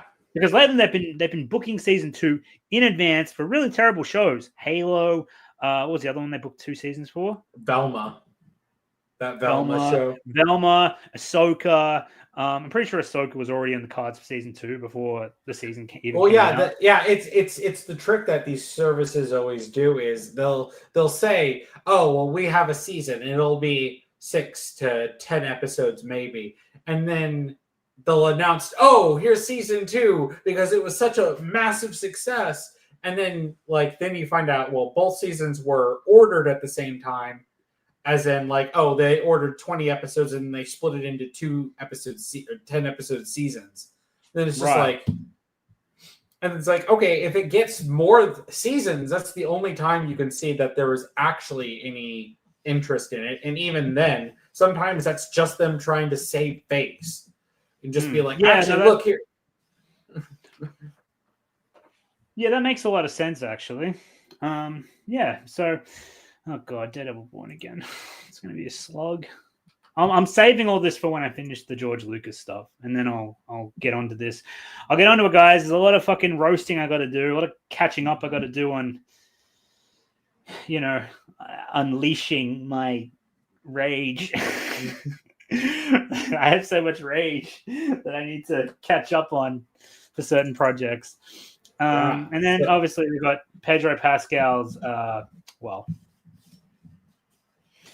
You want to know a funny thing about Fantastic Four is when I was at my job, I was in the break room during one of the days, and there's just some of the other guys who were there, and they were bringing up the Fantastic Four, but they were kind of trepidatious about actually talking about it, and then one of the guys was like, I don't know, I thought it was just kind of. And then I kind of chimed in and I'm like, it was kind of dumb, wasn't it? And he's like, yeah, it was. It was kind of dumb. And then everyone else was like, oh, I thought the plot was kind of stupid. I didn't know why Pedro Pascal. Right. And all of a sudden, it was just they were waiting for someone to give them permission to say it was bad. Because no one wanted to say it. And that's actually what that kind of stems back to what I was talking about before when you're in because you have a lot of strong opinions, especially about pop culture, entertainment stuff, and art and whatnot. But the way you went about that was perfect, and it's kind of how I went about Thor: Love and Thunder. I didn't when we got out of the movie theater, I was like, yeah, that was all right, and I was kind of like, what did everybody else think? And then you can predict what people said. They're like, oh, well, it was kind of shit. It was, it was kind of, I was really disappointed. It didn't do much, and those goats were annoying, and why the hell? That was, they came to their own conclusion. I just kind of nudged it a little bit. You know what I mean?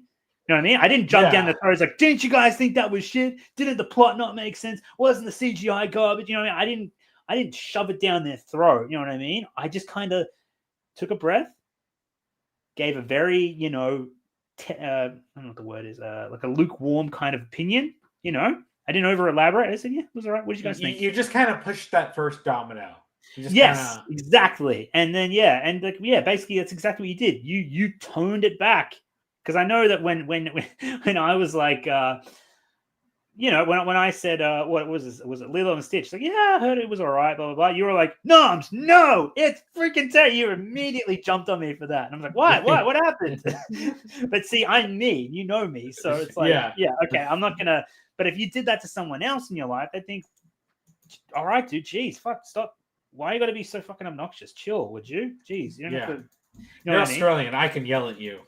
Well, I mean, you'd be. I mean, we all know it comes from insecurity that you're American. You were like, well, yeah, that means but. Yeah, well, I mean, we forgive you though. We Australians, we understand that you Americans have an inferiority complex that us being around makes you feel less than, and at least I didn't come from a place that thought Dragon Ball Z was stupid in the 90s.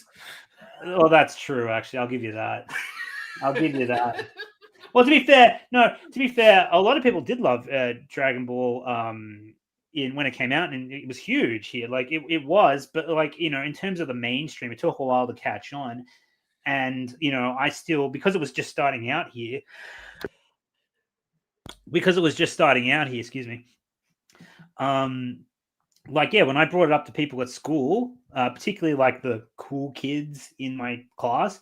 Yeah, that's it. Why do you like that stupid Japanese? Well, they call it Chinese garbage because they couldn't tell the difference back then. And yeah, it was really disheartening. I was like, but I didn't stop liking it. I didn't stop watching it. It didn't deter me. But then I met some of my best friends. It was like, did you watch Dragon Ball? I said, yeah, did you watch Dragon Ball? It's like, oh my God, how freaking cool is it? And that's how I made friends. But granted, we weren't very much considered the nerds of the class. We weren't considered the popular kids. And then, 20 years later, I walk through, the shopping centers near my house, and I see Dragon Ball merchandise everywhere. I see kids wearing it, with their parents. And I'm like, God, it's so vindicating to see that. I just take when I have a look at that, and I just I see all of this Dragon Ball anime kind of culture around me, and just I take a deep breath, and I'm like, just kind of it feels good to see that. It's like, yes, I am vindicated. I was right. Those fucking tasteless twerps, they were wrong. Mm-hmm. Yeah, so it's and I remember after I saw the Broly movie, the first shirt I saw when I was walking back to my car was a Broly shirt, and I wore it, and I was like, fuck yeah, feels good. Feels good, damn it. Anyway, MCU is in a trash heap now, and I mean, I even said what they should do to kind of get people back on the same page. Looks like phase 6, excuse me, might be doing what I thought would be the right way to go, but they're not doing it in the right way. Because look, there's only 4 projects currently. They usually have 6 or 7 projects announced by now. It's only 4, 2 of which are Avengers films, right? Oh shit! They still got to bring in the X-Men. I forgot about that. Well, yeah, but then this is all you talk about all projects. I'm like, what if Friendly Neighborhood Spider-Man Season 2, Armor Wars, which is supposed to be a thing with Rhodey? Why didn't you prioritize Rhodey over something like Riri Williams? Yeah. Untitled Shang-Chi sequel, untitled Nova series, the Nova Corps. Untitled, that's be the Brand New Day. The Wonder Man. Host pointed out of the 4 projects in phase 6, Blade ain't coming out. Yeah. Sorry. No, you're absolutely right. Yeah, the only thing they got on their table really of any substance is the X-Men film. That'll garner interest. Tom Holland's Spider-Man in general. That's it, really. And Blade, but honestly, who's interested in Blade anymore after all this bullshit? And like Ghost said, most of this is getting scrapped. So it's just they'll say we're going to announce it, but then that doesn't mean it's going to come out. They've been bleeding money. Yeah, no, exactly. You're right. Well, the way they can fix that is look at that. They got Fantastic Four, Blade, and 2 Avengers films. They've got 4 projects for phase 6, right? Now, in terms of condensing and funneling interest back into the MCU, they've got the right idea, but they're going about it the wrong way. Because look what there is there, right? You got Fantastic Four, which apparently was shit and has done shit at the box office, right? Despite being a Marvel heavy hitter, but apparently it was an origin story. It's okay, I can get back into the MCU. I'll check out Fantastic Four. I'll watch the origin story, see how it kind of links to the greater story, even if I don't fully understand it. At least I can enjoy the Fantastic Four as a movie. But obviously that didn't happen for a lot of people. Blade is meant to be an origin story too, right? And then you have the 2 Avengers films. And the Avengers is going to do good, but who the fuck can go into phase 6? I can't go into phase 6 without watching phases 4 and 5 and have even an inkling of what the fuck's going on in Avengers. You know what I mean? Especially with all the characters from Doomsday, they're going to have so many characters from phases 4 and 5.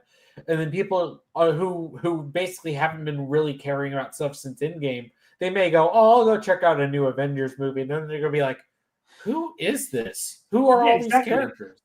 Well, that's exactly right. And they should only have 4 movies coming out for phase 6, but they should be movies that bring the franchise back down to earth. You can have a Daredevil movie that introduces a number of characters. You can introduce the X-Men, you can introduce the new Spider-Man, you can introduce Punisher with Daredevil. You can do Blade that introduces the fuck does Blade introduce? You can just have Blade being Blade. People can get behind that. Fantastic Four that brings in Doctor Doom. You know what I mean? Instead of Silver Surfer. That way, okay, cool. We can do an Avengers movie. People have seen Fantastic Four, Blade, this, that, and this is who we're going to have in the Avengers films, right? And then maybe we can reintroduce old characters that people remember. And that way, you know, they need to condense it. They can't have so many. You got to watch a billion shows just to understand one movie. That's not going to work. Because if you lose interest, they're never going to gain it back because they don't know where the fuck to start from, right? And they're not going to do it if you keep putting out garbage. So, like I said, they need to kind of condense it. Maybe only have like 2 or 3 movies in the next phase, really get everyone back on the same page, and then slowly build from there. And have it be more linear, for fuck's sake. Don't branch out and then come back in. Have it just be a straight line, you know? Sequels, one after the other, after the other, after the other. You know what I mean? You don't have to do a fucking movie for every character. And that's how they're going to make money. That's how they're going to get interest back into the... It won't be my interest, understand. I'm really done with Marvel, but I'm talking about your average moviegoer. Because it's just... Phase 4 fucking killed this franchise, man. It wasn't just that the content was crap, but it was such a chore to fucking watch. Look how many shit you had to watch. Seriously, scroll back up and you'll be like, wow, there's like fucking 12 things here we got to watch. Fuck that. Look at Phase 5 and look at Phase 4. That's a joke. Yeah, so if you stopped after Endgame, you have all this. Yeah, just to watch. Go to Phase 3 if you don't mind. Sorry. Go up. Look at the difference. Look at the difference. Okay, so you have Phase 1, that's relatively simple. Phase 2, also relatively simple. Phase 3, slightly more competent. Slightly more complicated. But you know, there's really only 2 movies. Most of those there are sequels for one. So you got what is it? Actually, yeah, you have Thor, Captain America, Guardians of the Galaxy, and then you have a few new introduction movies. And then you had the Avengers. I don't know why they had Ant-Man and Wasp. Although, no, that actually does make sense because it actually had honestly, Ant-Man and Wasp actually had more to do with fucking Endgame than Captain Marvel did. Yeah, true. Yeah, true. But yeah, look, Phase 3, they could get away. Look, that got probably more bloated. That's fairly bloated, but like they could get away with that because interest was at an all-time high for the MCU in Phase 3, right? And then obviously they should have just fucking ended Phase 3 with Endgame, not with Far From Home. That's just really strange. And yeah, Far From Home still made a lot of money because A, it's Spider-Man, and B, it's the first movie after Endgame. So of course it made over $1 billion. But then you get into Phase 4 and it's like they did not plan ahead whatsoever. Who in there, you know what I mean? You could say Black Widow, but Black Widow was an afterthought. Who in there besides Spider-Man and Thor was fucking planned for? It's all new shit. It's all like... Well, and even Black Widow was literally just a vehicle to introduce Yelena so she could replace Natasha. It wasn't even about Natasha. That's a good point. Yeah. But yeah, they got to cut down on the bloating. If they're doing that for Phase 6, they're doing the right thing. But if 2 of those movies are Avengers films, people aren't going to know what the fuck's going on. So, you know what I mean? Like, oh, well. Yeah, guys, I don't know what to tell you. I mean, Marvel's in the shitter. Marvel is in the shitter. I might actually just answer some more chats here. We're coming up on 3 hours, so I might wrap this up. But yeah, look, know what Doomsday is going to have to compete with? The Super Mario Galaxy movie. Yeah, can we talk about that for a second? I watched your stream with Angel, your reaction, and when I saw it was Super Mario Galaxy was getting like an anniversary release, because it wasn't Galaxy was getting a release, but it was Galaxy and Galaxy 2 together in one game. Yeah, because I bought the Super Mario All-Stars that had that had 64 Sunshine and Galaxy. Yeah. So I have all of them on Switch, and I can't believe that was only for a limited release. But when I saw Galaxy and Galaxy 2, which is really hard to come by now, unless you have like a Nintendo Wii that you still can plug in and play, which I don't. I haven't played Galaxy 2 in years, but I loved it. And I love the Galaxy series. I'm surprised they didn't make a Galaxy 3. But when I saw it was going to be Mario Galaxy that we're going to be releasing for the anniversary, I was like, fuck yeah. And then it said, we're going to show you the sequel to the Super Mario Bros. Movie. And it said the Super Mario Galaxy movie. I was like, yes, fuck yeah. Because Galaxy is actually my favorite of the Mario games. I love Mario platformer. What are we gonna do with it? Let's put him in space. Perfect. Because I love space and I love Mario as a platformer, and he can do all kinds of wonky shit in space that's always interesting, and that's what they did. And I was like, you want to make a movie out of that? Fuck yeah, let's do it. So yeah, you bet your ass I'll be watching the Super Mario Galaxy movie. I'll be getting the Super Mario Galaxy anniversary release for Galaxy 2 because I really want to play it again. And I know my nephew will really enjoy playing it with me. But yeah, I'll be watching that over the Mandalorian and Grogu. That's for damn fucking sure. I actually can't watch the Mandalorian and Grogu because I'll be on my honeymoon during that. So I'm not going to be able to, I'll be doing better shit anyway. Yeah. Anyway, let me just answer a few more chats real quick. But yeah, are you excited about the Super Mario Galaxy movie? Yes. Yeah, I know, me too. Can't wait. Love the first. I've watched the Super Mario Brothers movie like at least 10 times. I love that movie to death. That movie is so good. Yeah. How did they make a Mario movie work? It shouldn't have worked, but it did. It's like, hey, let's just pull a bunch of stuff from the games and stuff, and that old. Well, let's use that old backstory from the Super Mario show from the 80s. The fact that he's actually from New York and not native to Mushroom Kingdom does kind of irk me a bit, because it does kind of bringing Mario into our own reality. It just doesn't quite, but you know what I mean? It was so good that I can get past that. They made it work. Yeah. Mostly and that was the backstory that was said for the 80s, where it's they were from Brooklyn and then they were brought into the Mushroom Kingdom. Yeah, but I mean, I do think it works better if you just don't mention planet Earth at all. You just kind of keep it in that realm, just because then it gets a little bit more complicated.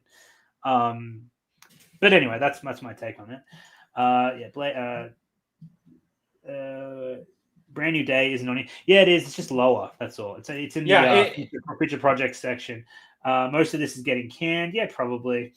Everything after Secret Wars will be rebooted by the MCU. Yeah, we're going to get to the remake territory soon because they don't have anything. This is a new one. Caselli Knox 4 to yawn and sleep to the current MCU. Yeah, I agree with you. This year it was Lilo and Stitch, but this cost $500 million per. Yeah. So yeah, Lilo and Stitch. I think she's Ghost talking about which made money for Disney this year. It's Lilo and Stitch, but yeah, they they're losing more money than they're making, obviously, at least in terms of their productions. Yeah, which is insane. Not to mention Disney Plus costs a fucking fortune to run. Granted, it makes a fortune, but yeah. I consider so do I, man. So do I. Quaddy Bob, how are you? Good to see you. I'm betting $100 Avengers Doomsday will have MF Doom songs in the background for nostalgia. MF Dooms. Anyone want to fill that in? I don't know. I thought you were saying Mother effing Doom. Oh, that would probably make sense. Yeah. For his comment, I mean. Post Phase 3 MCU, some of the most unfocused and bloated mess I've ever seen. Yeah, I agree with you. I mean, I would even argue that even Phase 3, Phase 2 and 3s also felt unfocused, especially any movie that wasn't a crossover. They were really stretching to try to not have other characters be present. But then that was very strange. I think that I can chalk that up to budgetary issues at the time. They didn't want to blow their budget on, hiring, other A-listers, because back then they couldn't really afford it. Now, maybe they could afford it, but but even Thor: The Dark World had a Chris Evans cameo. They paid for him to show up as Captain America for a bit, but then they didn't actually utilize any. Even though in Thor: The Dark World they landed in London, so they were fighting the final battle on Earth, and no one else showed up. Do we have a hot take for you guys? Out of Winter Soldier, Iron Man 3, and Dark World, cool man, which one do you prefer out of all three of those? I mean, I would say Thor: The Dark World. It's not good, but it's better than those. Yeah, exactly. I was going to say, I still prefer Winter Soldier the most, but I'd put. People say that Dark World. I mean, honestly, I don't think Dark World is really that terrible. Mediocre. I'll settle for mediocre. People say it's like the worst thing ever, and it's like, no. Have you seen? And people were saying Ragnarok saved Thor. You remember that? God. Oh god, Ragnarok was a fucking turd salad, a colorful turd salad. And obviously Thor: Love and Thunder is worse. But Dark World was actually, I think, a solid film. Not crazy good or anything, but it was fine. Iron Man 3 is the worst MCU film there has ever been. Well, people are going to say, Multiverse of Madness, Black Widow, blah, blah, blah. True, but the reason I give Iron Man 3 so much flack is because Iron Man 3 was coming off Avengers, motherfucker. Avengers. Oh god, I remember the hype. It was coming off Avengers. That's not only the only reason it made so much money. Sorry, that is the only reason it made so much money. But it's also the fact that after Avengers, Marvel basically had a license to kill, making awesome fucking movies with these characters, right? Coming off Avengers at an all-time fucking high for Marvel, and they come out with Iron Man 3 and almost completely fucking ruin the character and grind the momentum of the whole fucking franchise to a standstill. That is what makes Iron Man 3 the fucking worst. It had, Multiverse of Madness and all that other crap that came out in Phase 4. MCU was already a fucking mess by then. Yeah, it was garbage, but it was garbage spawned from other garbage. Iron Man 3 was like if a diamond crapped out, a turd. Yeah, it's a turd that came out of a diamond, basically. That's why I give Iron Man 3 so much flack. People are going to ask, are you going to finish your Iron Man 3 video? I would love to. I would love to get back to that at some point because I've only made 2 parts and it was going to be like 3 hours or something of me just roasting it. Anyway, we'll see. Before we're over 3 hours now. I'll just answer a few more chats, then we'll go. Honestly, you should have had Black Widow instead of Captain. Yes, you should have. Absolutely. Yeah. I don't know why it took them so long to make a Black Widow movie. It was because insane. Black Widow was a strong female character before they started pushing the agenda like really heavily, so it kind of flew in the face of that. I think that's why they wanted to come up with a new female lead, strong female character, blah blah blah. Game changer for all women out there. But Black Widow kind of flies in the face of that, so I think that's why they. And then Wonder Woman that came out in 2017 was already a success, so that's probably the only reason why they did. The only reason why they did Captain Marvel, actually, I can't say for sure. I imagine that had a very big hand in it, though. It's like, oh wow, people want to see movies led by female characters. It's like, no, they want to see movies led by good characters, even if that character is played by Gal Gadot. Yeah. The first Mario movie is okay, but Sonic movies are way better. Hard disagree. But no, the Mario movie is better than all of them combined. It's not even close. The Sonic movie, look, I enjoy. God, Sonic. I'm still at PTSD from Sonic 2. Like I was getting into Sonic 2, but the fucking Bridezilla subplot they have for that movie. Oof. God, man, like you could cut that out and nothing would fucking change, and it's like a third of the fucking movie. That's how bad it is. Yeah, I'll the rest I can get behind, but not that. And I liked most of Sonic 1. Haven't seen Sonic 3. I will say I liked Knuckles in Sonic 2. He was all right. And Tails was cool. But that's all the Sonic stuff that was actually kind of done okay. Like the stuff that I went to see the movie for. Oh, I liked that the most? Oh, you want to waste my time with fucking 30 minutes of Bridezilla, who is the most obnoxious character in the movie, and just won't shut the fuck up? Like, yeah, good call, Sega. Well done. Well, it's repeating a lot of the same mistakes that Sonic X made, that anime of Sonic, where it's like, oh, we're going to introduce other human characters who encroach on the.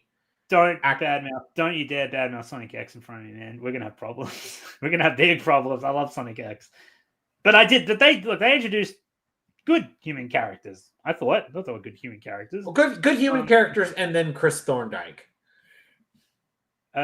Chris. Oh, you mean Sonic? He was the and he actually replaced several Sonic characters, in terms of the stories that they adapted Okay. Oh, It's actually something that a lot of Sonic fans are bitter about.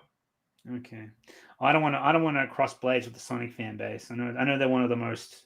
Well, it's funny because like they're really hypercritical of everything, but for some reason they're willing to die for the movies, even though the movies bastardize a lot of the lore of the games and mess up pretty much all of the characters. It's kind of insane, honestly, just how much they mess up, despite the fact that they like, oh, look, we're including stuff from the games. I'm like, yeah, but you guys were twisted into including any of the game voice actors.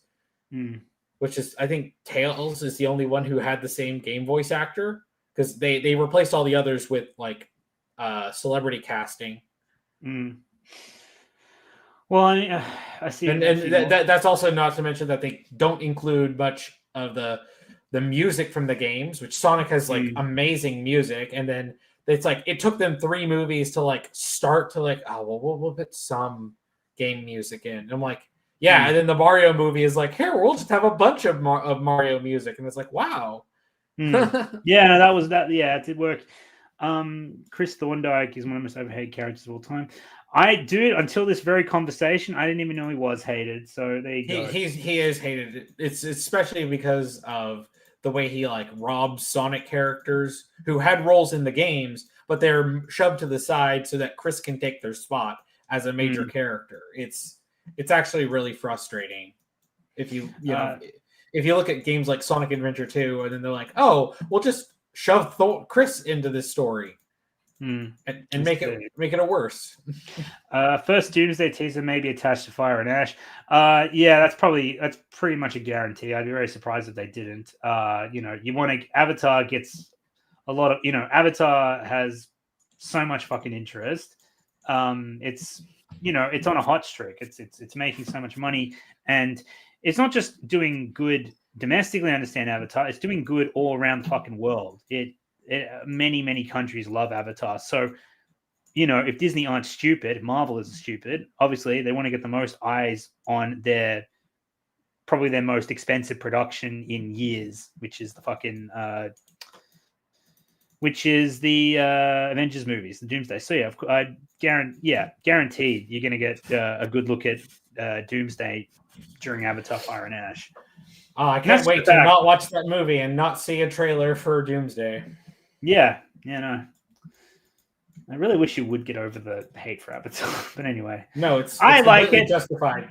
You're wrong. I like You're wrong. You're wrong. You're wrong. I like it. Well, just remember, Avatar isn't a documentary, and you'll be fine. Anyway, anyway, so that's weird. That's another thing. Just don't take us on a tangent with this, but like, just it's baffling to me that some people still think Avatar is a documentary and not just a movie. Because Cameron has even said, like, guys, it's just a movie. Chill. Anyway, so. I'll answer this one more question. I'll just this not a question, but I'll read this chat. The main reason fans hated Sonic Boom, I'm guessing that's not a Sonic series, as much as they did. It's the game Sonic Boom. Oh, I'm sorry. It's because they thought Sega was rebooting the franchise and they knew it wasn't, and they let Sonic Boom do its own thing. Okay. Well, yeah, the Sonic Boom is also a really bad game that was a technical mess, but the Sonic Boom show is amazing. So that show is so funny. Okay, fair. Yeah, if you've never watched the Sonic Boom show, you can find it pretty easily. It's a comedy show. It's not taken seriously. So okay, I forget how we kind of got onto. I forgot how we kind of got into Sonic of all things. But anyway, I'll answer these two chats just so we kind of end with Marvel. Iron Man 3 is a bad movie. I like. Winter Soldier is a good movie, and Thor 2 is the most forgettable movie in MCU pre-Phase 4. Well, I disagree. Winter Soldier is not a good movie. That's the movie that was so bad it made me quit the MCU. That's true. Iron Man 3 almost made me quit. You remember we had a whole stream where we did. We went back and forth. Iron Man 3 versus Winter Soldier. Yeah, which is the worse film, basically, is what we came up with. Anyway, Frozen Nuggets, last one. Iron Man 3 made $1 billion, while Batman vs Superman couldn't even break 900 million. Cries. Well, I mean, honestly, like that's that's the the fact that either of those two made over 100 million is sad, honestly. Look, I'll say this for Batman vs Superman. That movie does have a couple of redeemable qualities, but they're all super. But no. Let me finish. Those qualities, much like Transformers: Revenge of the Fallen, are all superficial. Like the fight with Doomsday, for instance, I really like. The warehouse fight, I really like. The beginning where Superman saves Lois Lane, I like. What else? Save Martha. Why did you say that name? No. It's that's what the bloody Marshall Lucas seems to say. Save Marsha, saved in the edit. And it's got to have George Lucas's face. Why did you say that name? Yeah. Why did you say that name? Oh god, Marshall Lucas Sims are the fucking worst. And next video is going to talk a lot about that. Oh yeah, there's some good. I've seen it. I like how you when you said when I said the Batman vs Superman has some redeemable qualities, and you like broke out. I was like, let me finish. I couldn't hold back the hysterical laugh. I know, but it's like, hey, hear me out. I'm not defending the writing. Understand? Anyway. Anyway, so I mean, there is one exchange I really like in Batman vs Superman. It's when Clark Kent confronts Bruce Wayne at the Lex Luthor party, and he's like, yeah, he thinks he's above the law, Mr. Wayne. He's like, maybe it's the Gotham City in me. We had a lot of trouble with freaks dressed like clowns, and I was like, oh. That is a sick burn right there. Oh, okay. And I do like the beginning of Batman vs Superman where it actually has Bruce Wayne driving through Metropolis when it's getting destroyed. That was pretty fucking cool. But I mean, like I said, it's just David Goyer, who co-wrote it, says it himself. He pleaded with DC not to fucking rush into it after Man of Steel, and they didn't listen. And it's evident. Yeah, he's like, guys, because they wanted to catch Marvel. He's like, guys, let's not run before we can walk. David Goyer was right. I'll give him that. Why did you say that name?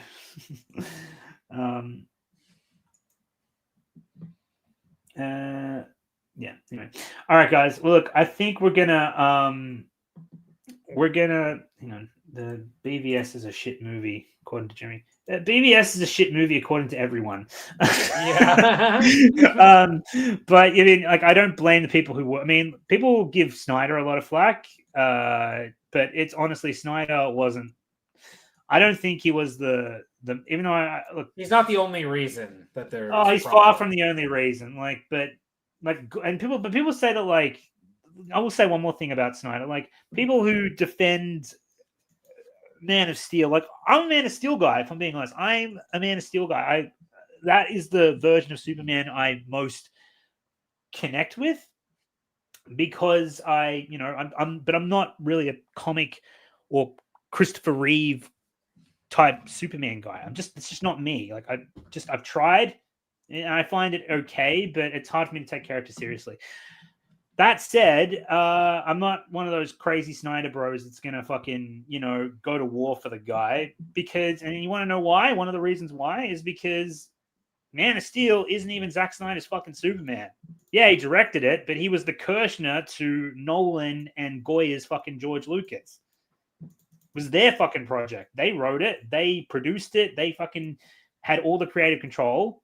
And Snyder directed it based on what they had outlined. You know what I mean? I mean, yeah, it was Snyder's movie, but... So you're saying Snyder has stolen valor for Man of Steel? Well, according to these guys, yeah, really. Granted, you don't see it that way, but I mean, is it any wonder why, maybe you don't agree with this, but I find this pretty hard to refute. Is it any wonder why, for all the shit that the GCU has turned out, right? Is it any wonder why Man of Steel, who many, including yourself, think is shit, is still head and shoulders above the rest? No, because you had Christopher Nolan and David Goyer working on it, who worked on Batman Begins. Is it really that hard to piece together? But granted, I like Man of Steel, so that's my rationale there. And I like, and honestly, I like Snyder's directing for it too. I thought, but again, like I certainly don't give him creative credit. For the, I mean, obviously, and that's not to say I liked all the creative stuff. I didn't like Lois Lane. There's a few other things I didn't like. But as far as the Superman movie that I most connect with, it'd be Man of Steel. But I am interested in seeing Gunn's movie. I just haven't gotten around to it because, like everyone else, I'm fucking sick of superhero films. Sue me. Yeah, I haven't seen it either. I'm just like, I haven't even watched like reviews on it because I just don't care. Yeah, so do I. But I mean, my fiance liked it. Her family liked it. So I might give, and even Rick Worley liked it, which really surprised me. Because yeah, like he hates superhero movies, and he was kind of like, yeah, this is actually all right. And I was like, really? All right, maybe I should give. And I like the actor who plays Superman. He's actually a Star Wars fan with his head screwed on. Imagine that, right? He was in an interview. He was talking about Phantom Menace, and he wasn't shit talking Jar Jar Binks. Amazingly enough, he was talking about Qui-Gon Jinn and Anakin. You know, being like, have you seen that interview? Which one? David Cornsweet, I think that's his name. David Cornsweet, Cornsweet, whatever the fuck, the actor for Superman. Oh, yeah. He gave an interview where he was talking about how Anakin and Qui-Gon's, father-son relationship was meant to be the path that Anakin was supposed to take, because Qui-Gon was meant to take Anakin, but Qui-Gon died, and that's why Anakin strayed from the path that he should have taken. And I was like, wow, this guy actually has his head screwed on and actually understands a lot of the nuance behind Star Wars. It isn't just fucking shitting on Jar Jar Binks like a moron. I think that made me kind of want to go out and say, hey, yeah, I'll support this guy's movie. He seems like a normal person. I bet he and Henry Cavill could have very, very in-depth nerd conversations. Oh, I'd love to see that conversation. I would love to see that conversation. Yeah. Oh, yeah, Clover. Yeah, I'm not going to read that because I haven't seen it yet. Let me. Man of Steel is a great movie. Yeah, I agree with you there. That's we'll die on that hill. Cool, man. You can lead the charge if you like. No, against us. I mean, yeah, no. It's like you can lead the charge. No, I'll defend the bunker with you there, Knox. 2025 was all right.